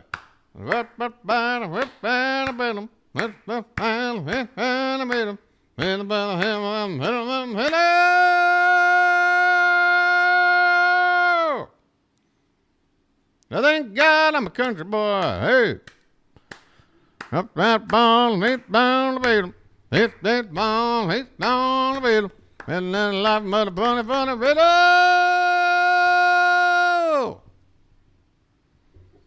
Oh, sorry about that.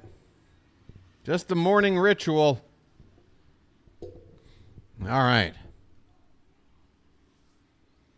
Hey, we got over 100 likes. That's fantastic. I'm not going to pressure you about that. And folks, 14 away. 14. Let's get down to a one-syllable number. If we can get to 1488, that gets us to 12 to go. Just 12. A dirty dozen of you. 2 more of you tonight. Come on, what do you say? That's not asking much. We could probably get to 1,500 tonight if we really wanted to, but I'm only asking for just 2 more. Thank God I'm a Canadian boy. We like to say things like, hey, and sorry about that and stuff like that. Just need to get rid of Trudeau. Thank God I'm a Canadian boy. We've got hockey. We've got the Mounties. We've got curling and lots of hockey. Reach in the pocket and have yourself some Pocky. I don't know. It's working on a Canadian version.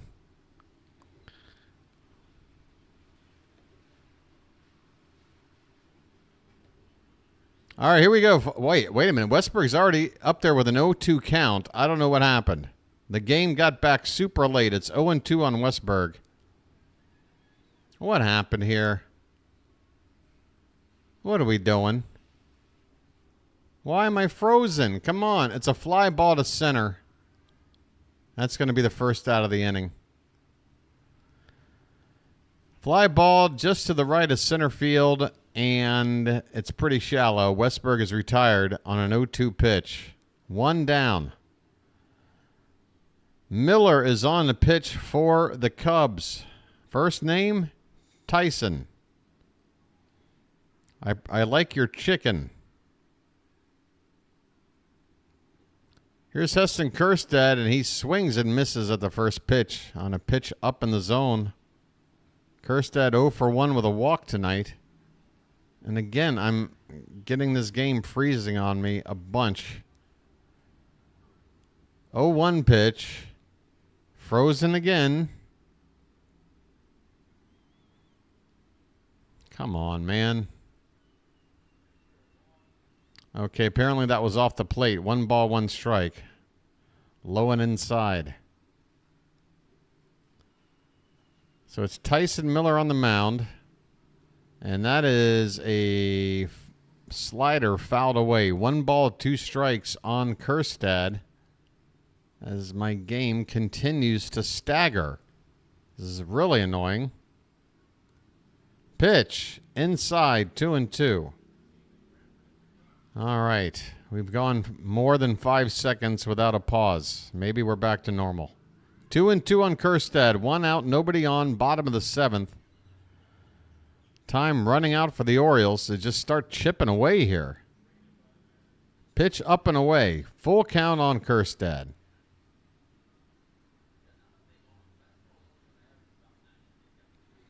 There's still plenty of daylight out there. I mean, we're in the 7th inning stretch, and it's still daytime. I just don't understand these early start times. This one's lined into right field. A base hit. Kjerstad on base for the 2nd time tonight. A hit and a walk. Both times working the count full before getting the result. Heston Kjerstad has convinced me enough. Yes, the defense might need to be worked on, and there's plenty of time to do it. He's only going to get better. But the plate approach is there. It is there. 1 out for Ryan Mountcastle. And he fouls one off to the right. There's a shot of the Baltimore summer night sky. And again, barely nighttime at all here yet.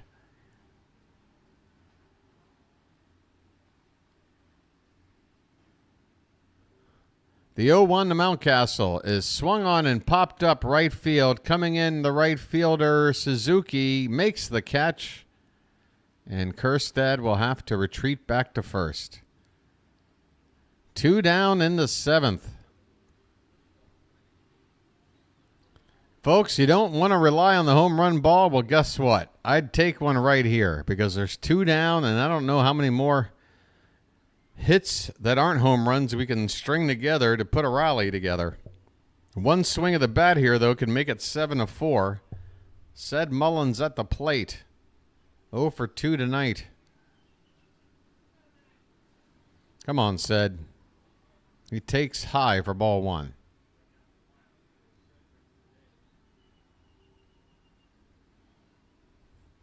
Come on, Ceddy. Oh, I know you're ready in this moment. Swing and a miss. He chased one outside. And the count even up at 1-1.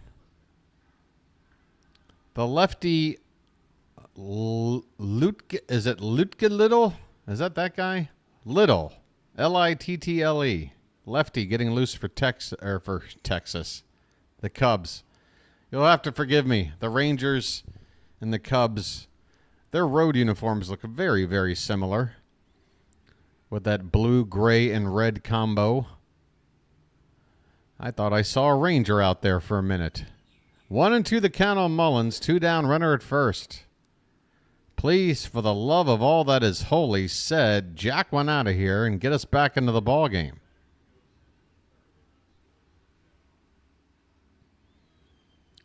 The 1-2 pitch is lifted in the air, but it's not going to have anything on it. Right fielder, center fielder, Bellinger makes the catch, and the inning is over. The Orioles have done very little in the last 4 innings at the plate. We go to the 8th. The Cubs still up by 5. And when we go to the bottom of the 8th, it's going to be the bottom of our order. Ah, boy. We need to get on a roll. What the hell we got to do?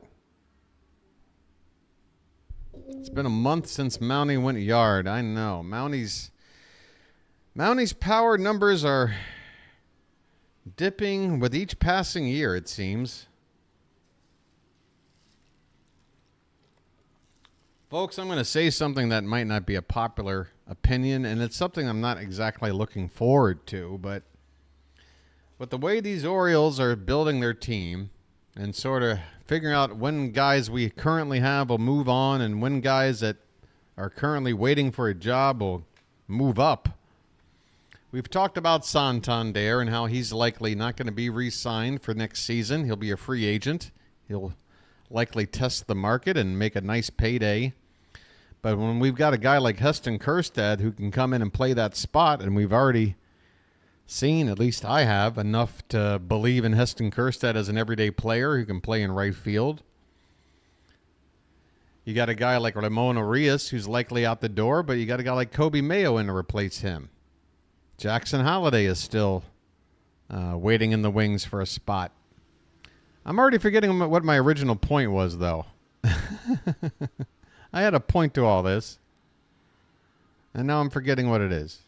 Something about the timing of it all. Oh, Ryan Mountcastle. Mountcastle, I think, is, going to be on this team next year, but next year might be it for him.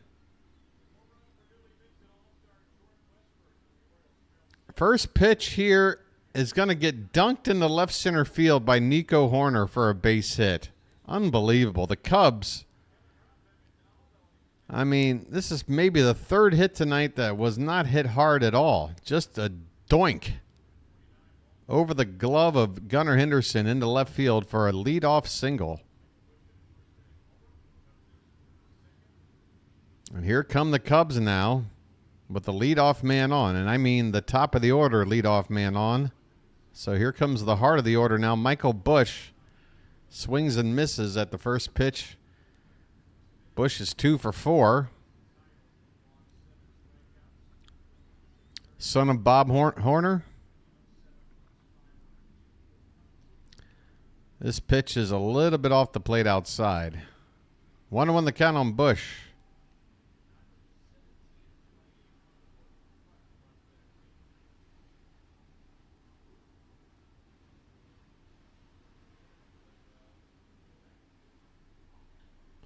There's a opposite field line drive base hit for Busch. His third hit of the night. Cubs' 10th hit of the ball game. 2 on, nobody out. Oh, my God. Give me another lucky.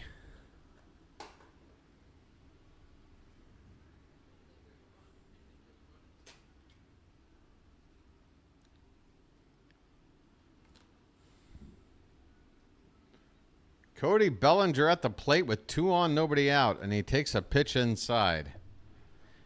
Boy. Bellinger, 1 for 3, excuse me. He's got a walk, a single, and he pops one up. On the second base side, Westberg on the outfield grass makes the catch for a big first out here in the 8th. Big batter got a big out with 2 on, now 1 out.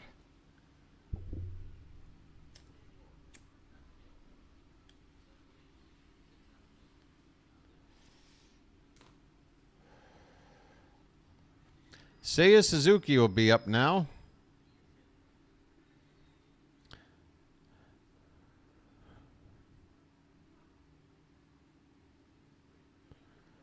One for 4 tonight. Man, we are fifth time through the order here. First pitch to Suzuki is off the plate outside.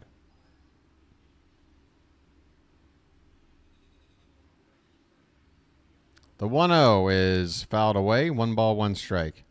Folks, what's the Yankee update? We still okay over there?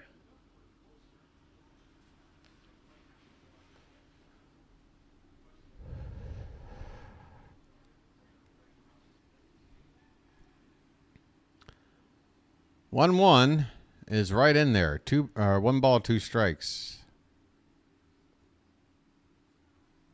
Next pitch from Aiken will be his 30th since coming on.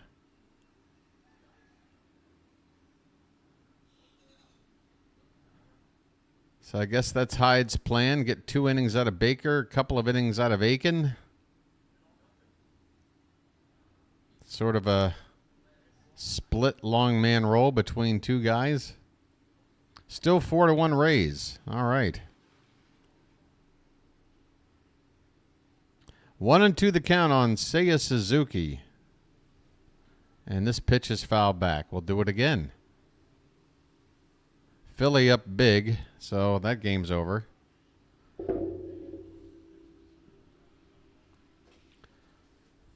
How about the Guardians?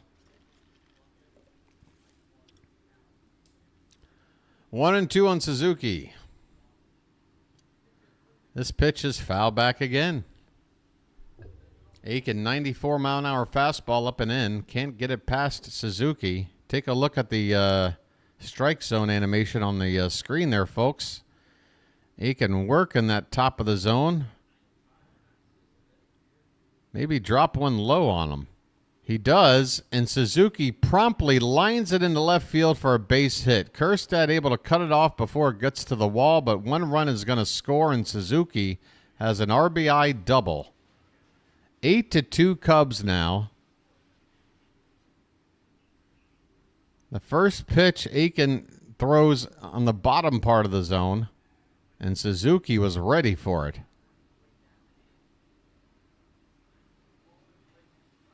Just turned on it into the left field corner. Second and third, 1 out, and the Cubs have now made it a 6-run ball game. That is their largest lead of the night.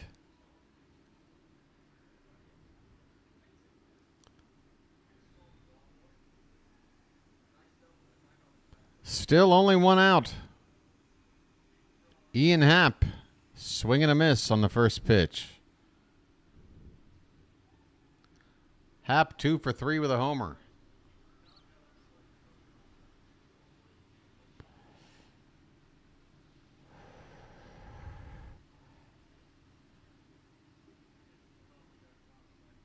Is somebody saying the Yankees game is now 7 apiece, as it's now 0-2 on Happ?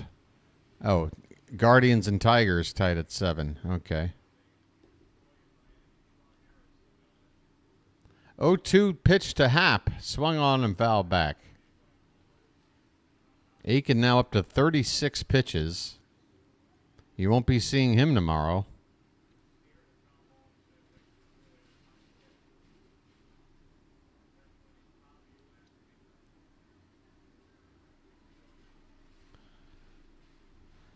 This pitch is a wild pitch above Adley's head, but luckily with runners at second and third, the ball bounced straight off the back of the backstop, and Adley's going to be able to retrieve it and keep the runners where they are. How nobody scored on that, I don't know, but 1-2 the count now on Happ. Aiken blowing on his fingertips. Last time I saw an Oriole pitcher do that, it was not a good result. The 1-2 is in there, called strike 3. Keegan Aiken with a huge strikeout. I mean, it may not make much of a result in the outcome, but situationally a huge strikeout. Second and third, 1 out, and he gets a called strike 3 on the inside corner. for 2 down in the inning. Christopher Morel at the plate. Swing and a miss. Aiken with that backdoor slider for strike 1. Morel's average at an even 200.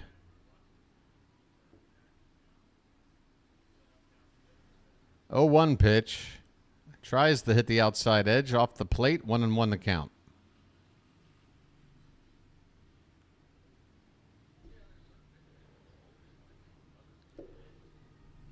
Eight to 2 Cubs, top of the 8th.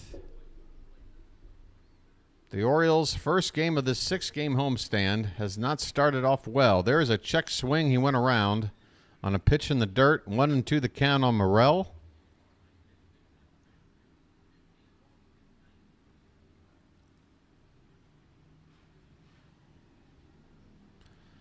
Again, I'm pretty sure it's the bottom of the order due up for the Orioles in the bottom half of the 8th.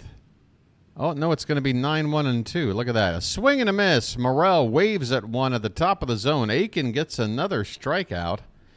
He does give up a run in 2 innings of work. But combined 4 innings between Baker and Aiken for the 1 run. I think you'll take that. 1 run over 4 innings. That's an ERA of like 2.25. You can't complain about that. Although Aiken did give up 4 hits and a walk in those 2 innings.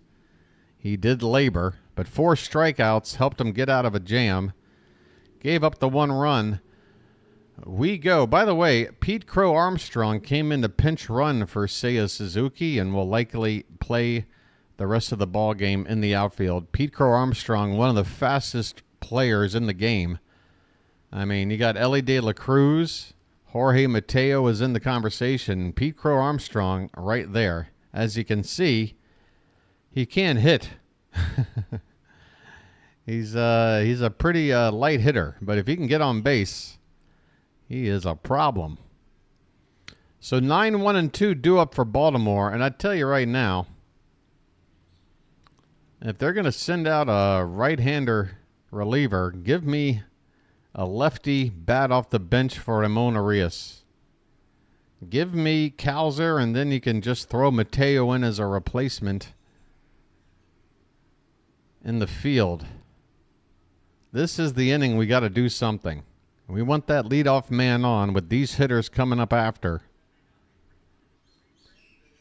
I don't see a whole lot of pinch hitting opportunities if we go 1, 2, 3 in it here. We're not going to pinch hit for Santander. We're not going to. We could pinch hit for O'Hearn, but that would be for a righty bat. Right here is a chance to use a lefty bat. Let's see who the Cubs have pitching. With Gunnar due up second, they might bring up a lefty regardless.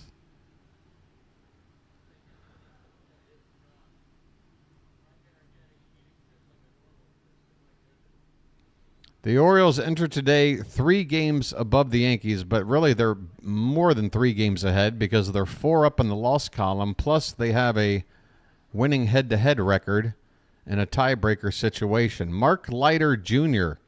is on the pitch now for the Cubs, and he is a right-hander, and Arias is going to bat for himself. So, all right, Brandon, I'll hope Ramon gets on base. Seems to me like a chance to maybe ground ball hit weakly on a bounce to third, and Arias is retired. Man, just why don't you just go to Calzer in that spot? When else are we going to pinch hit? When? 1 out in the bottom of the 8th. Here's Gunnar. And even though we're down big, we're going to go over here. Because that's what we do.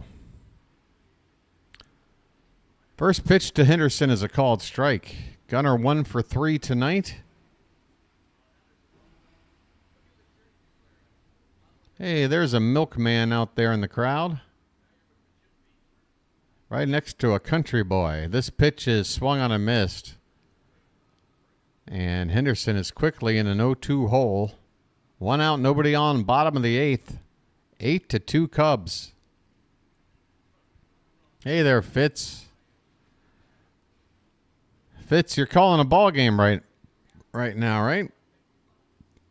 I'll see where to send people after the ball game, depending on who's still got a game going on. This pitch is in the dirt to Henderson. 1-2 the count. Dylan Tate is up for Baltimore. He'll pitch the ninth in all likelihood.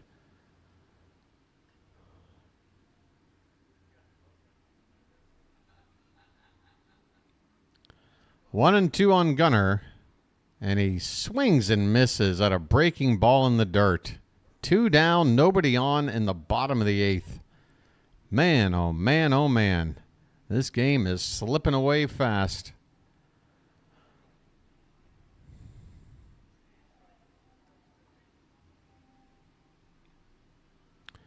It has to be said, between the loss on Saturday to Oakland and then tonight, if we can't come back, 2 of the last 3 games have been 2 of the more uglier games here by the Orioles this season, as Rutschman takes a strike on the outside corner.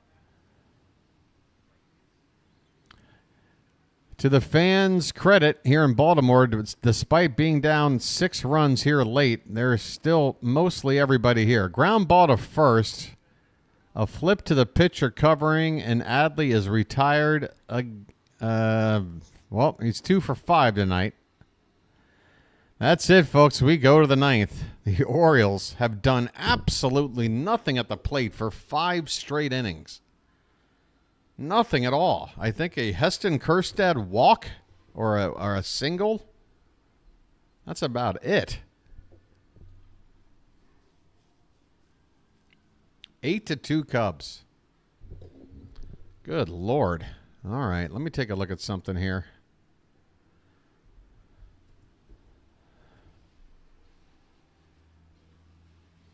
Bottom of the 7th, bottom of the 5th.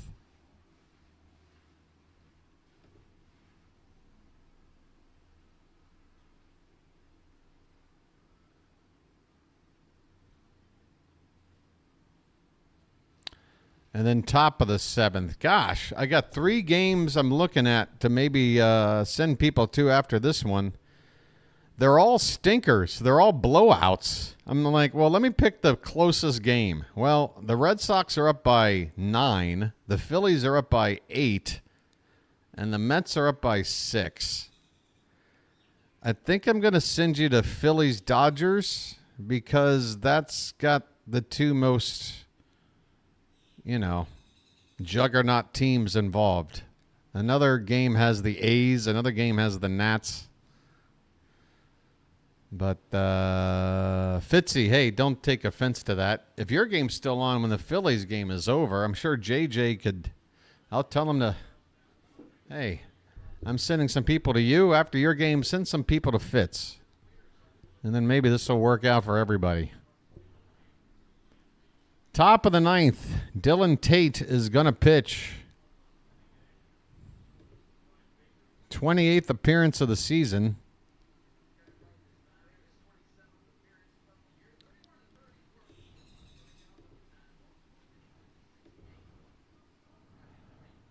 All right.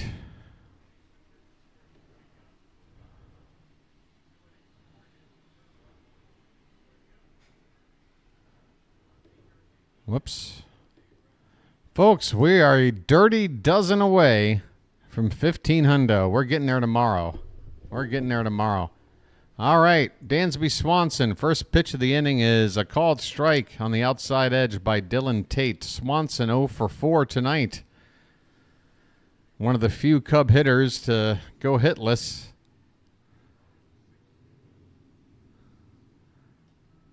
And there's a check swing. He went around on a pitch low. No balls, 2 strikes.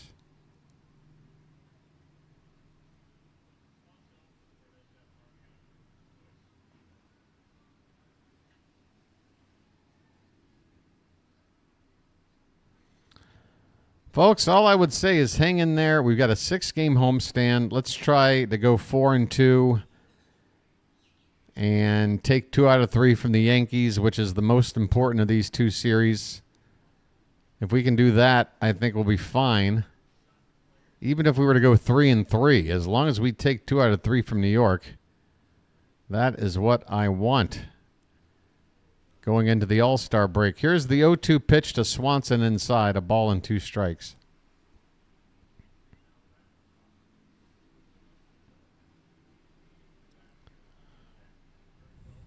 There's a lot of teams out there that could definitely use this upcoming break. Here's a swing and a miss on a nasty pitch by Tate, a front door slider, and Swanson had no chance.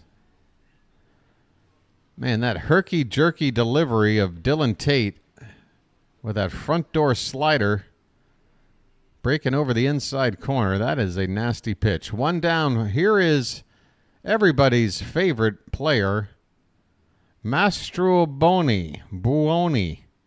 He takes a called strike. It's been a hell of a night for Miles Mastro Buoni, who's reached base 3 times, a couple of walks and a single. Not bad for a guy hitting 158. There's a called strike, 1-1.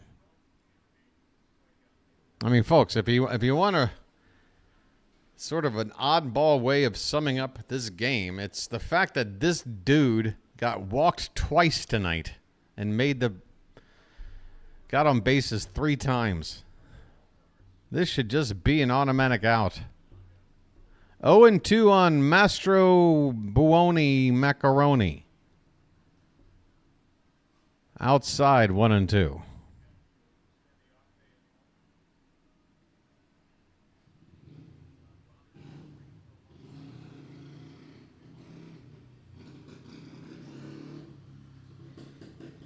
One-two pitch is outside. 2 balls, 2 strikes. Come on, Tate. That was nowhere near.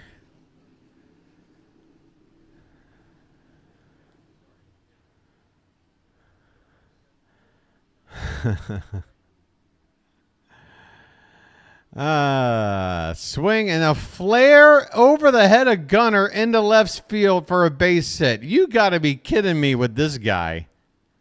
This pitch was swung at like, I don't even know how you would describe a swing like this. Just let me try and get to this baseball and get it somewhere. And he somehow gets an opposite field hit. 4th time on base for Mastro Buoni. 1 out. Here's Nito. And there's a foul ball off to the right. So again, there's your headline. Orioles can't get out Mastro Buoni.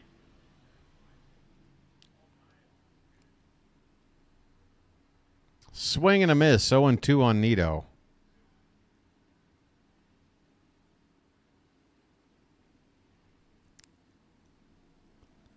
Tell you what, next time I go to an Italian restaurant, I know what I'm not ordering.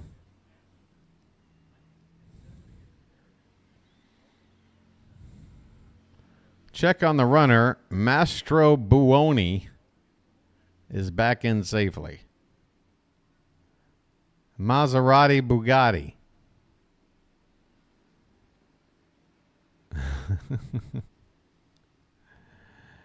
This pitch is way off. The runner took off, really, up 8-2. Mastro Buoni just stole a base on our ass. On a pitch in the dirt, Mastro Buoni, what is he, Ellie De La Cruz? That's his first steal of the season. So Mastro Buoni basically having the major league ball game of his life tonight. He's doing it all, folks. 2-2 the count on Nito. The pitch. That's a line drive base hit in the left. Mastro Buoni is going to stop at third. Are you kidding me? We can't get the 8 and 9 hitters out of this lineup. First and third, 1 out. Man, this feels a lot like that Oakland game. We're not going to give up nearly as many runs as 19, but it feels just as hopeless. Nico Horner up now for the 6th time? Is that right? And he hits one foul off to the left. He's 1 for 4. Does he have a walk as well? Okay, fifth time up. No, wait a minute. No, it is his 6th time up. He hits this one to third. They go to second for 1, back to first, a double play, and they're probably going to replay this one because that was close. If it holds up, that will end the inning. Doesn't appear the Cubs are even interested in looking at it. We never even saw a replay. The Orioles couldn't wait to cut the commercial. We go to the bottom of the 8th. No, bottom of the 9th. Damn it. I had this. Oh, see, they came back from commercial. It is being challenged. Unbelievable. Even I knew that was probably going to be challenged, and the game went to commercial. And now they've cut back. And guess what? I think he's safe. I think the runner at first is safe. Again, the Orioles Masson team just wanted... I guess they thought, hey, if we go to commercial, they can't replay it, right? No, they can.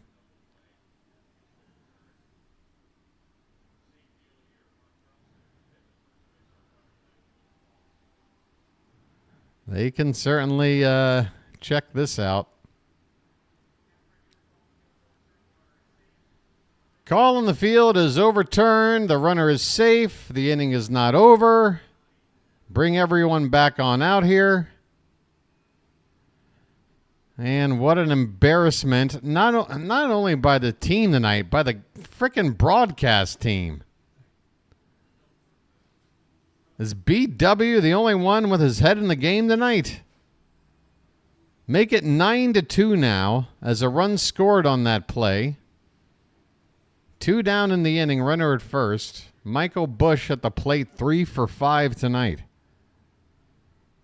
Again, 6th time through the order here in the 9th.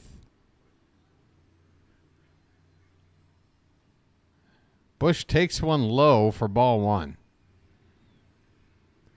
Folks, this is not the opening game of a homestand your boy was hoping for. The 1-0 to Busch. Low. Oh, they give him the strike. A courtesy strike from the umpire on a pitch low and away. 1-1 the count. Why not? Are you not entertained? This one's line, base hit, past the diving glove of Westberg. Stopping at second is Horner. Busch is on with his 4th hit of the night. And I'm telling you, Michael Busch was hitting like 200 before this game. 4th hit of the night for Busch.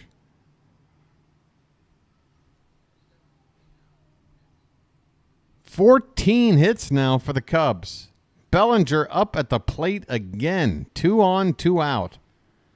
And he has a chance to pretty much make this as bad as the Oakland game. Pitch outside. 2-0.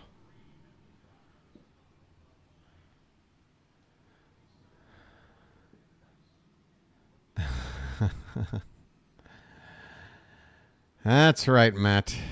2-0. This one's popped up. Gonna end the inning. Gunnar Henderson is going to call off Westberg and make the catch in front of the second base bag. We go to the bottom of the 9th. Orioles need a touchdown. The Orioles will have to bat Anthony Santander will have to bat twice for us to even have a chance in this ball game.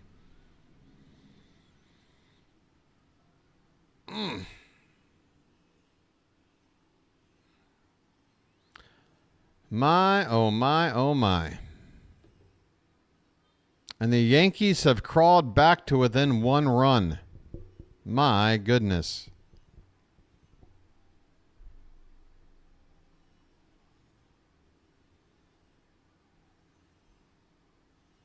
My goodness.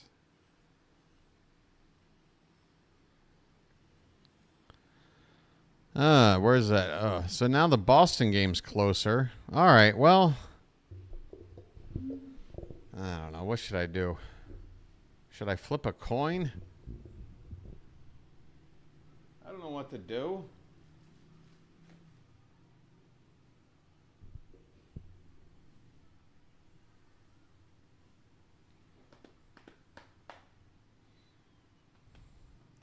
There is one place I could send you that might be covering the Cleveland game. But I wouldn't do that to you. That would be borderline torture. I mean, I could send you. Rob knows exactly what I'm talking about. I could send you on over to NYY Underground. I don't know how Pete over there would react to it if he saw a raid of Orioles fans coming in to watch the end of the Yankee game. But you know what? I'm kind of thinking about it. I wonder what kind of reaction that would get. Actually, nah, not on the night if we lose. Because all they'll do is start picking on us. We got to do it on the night where we've already won. That'll make it a lot more fun. All right, I'm going to stick with what I got, but if this A's game gets any closer, I might switch it on over to Fitz.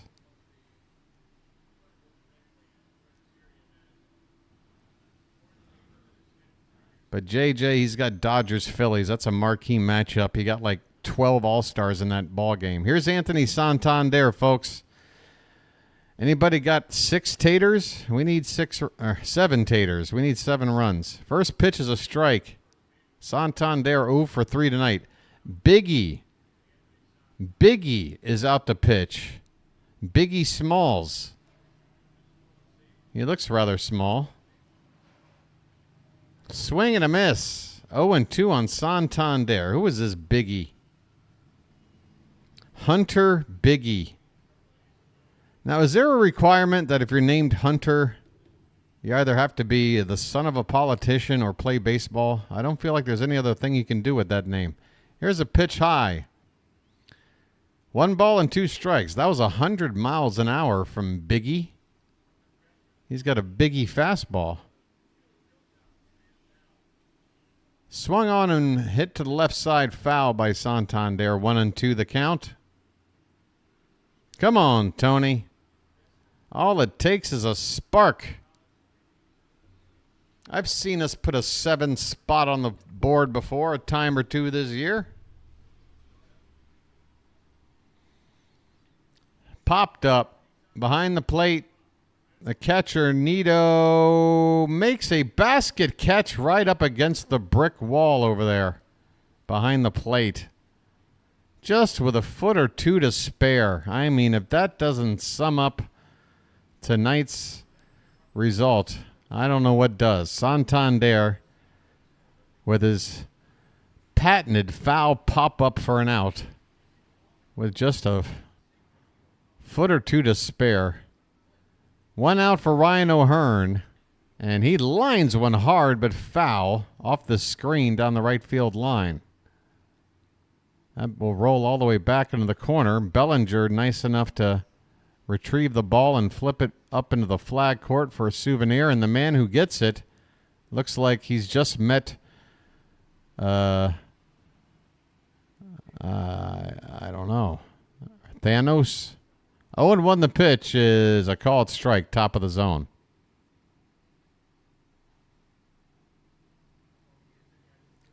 And here's one foul back. 0-2. 1 out in the bottom of the ninth. The Orioles as the guy who got that ball flipped up to him from Bellinger is continuing to celebrate his good fortune. Not too many other people in the ballpark celebrating right now. 0-2 pitch to O'Hearn is a called strike 3, 100 miles an hour at the bottom of the zone. 2 down in the 9th. Good God. This is tough. This is tough. Because again, I've said it tonight. I've said it in games in the past. I don't mind seeing my Orioles lose because I am a realistic, reasonable person. A good team's going to lose 58 times a year, 64 times a year. Swing and a miss by Westberg. All that I ask is that in games where we fall down like we did, is that we just show some life, that we battled back like we did in that Houston game where we got down huge. We tried to get back. Tonight does not feel that way, as this pitch is a called strike on the outside corner. The O's are down to their final strike. And the reason why this bothers me more now than it might at another point in the season is that we're just 2 days away from taking on the Yankees. This pitch is in the dirt, 1-2 on Westberg. So that's the objective now. 2 games to get our team back on track in time for this Yankees series. That's got to be our mentality. We got to go into that Yankees series feeling confident. This pitch is hit on the ground to short. This should do it. Swanson to first in time, and the ball game is over. The Cubs win this one 9-2. They took a 2-0 lead. The Orioles made it 2-1. Then they made it 4-1, the Cubs. The Orioles got one back to make it 4-2 in the third. After that, it was all Cubs the rest of the way, outscoring the Orioles 5-0 from the 4th inning on. A whole lot of stuff that didn't go our way. Dean Kramer with a really bad start.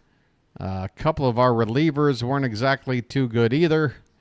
And the bats, well, 5 hits just ain't going to cut the mustard, folks.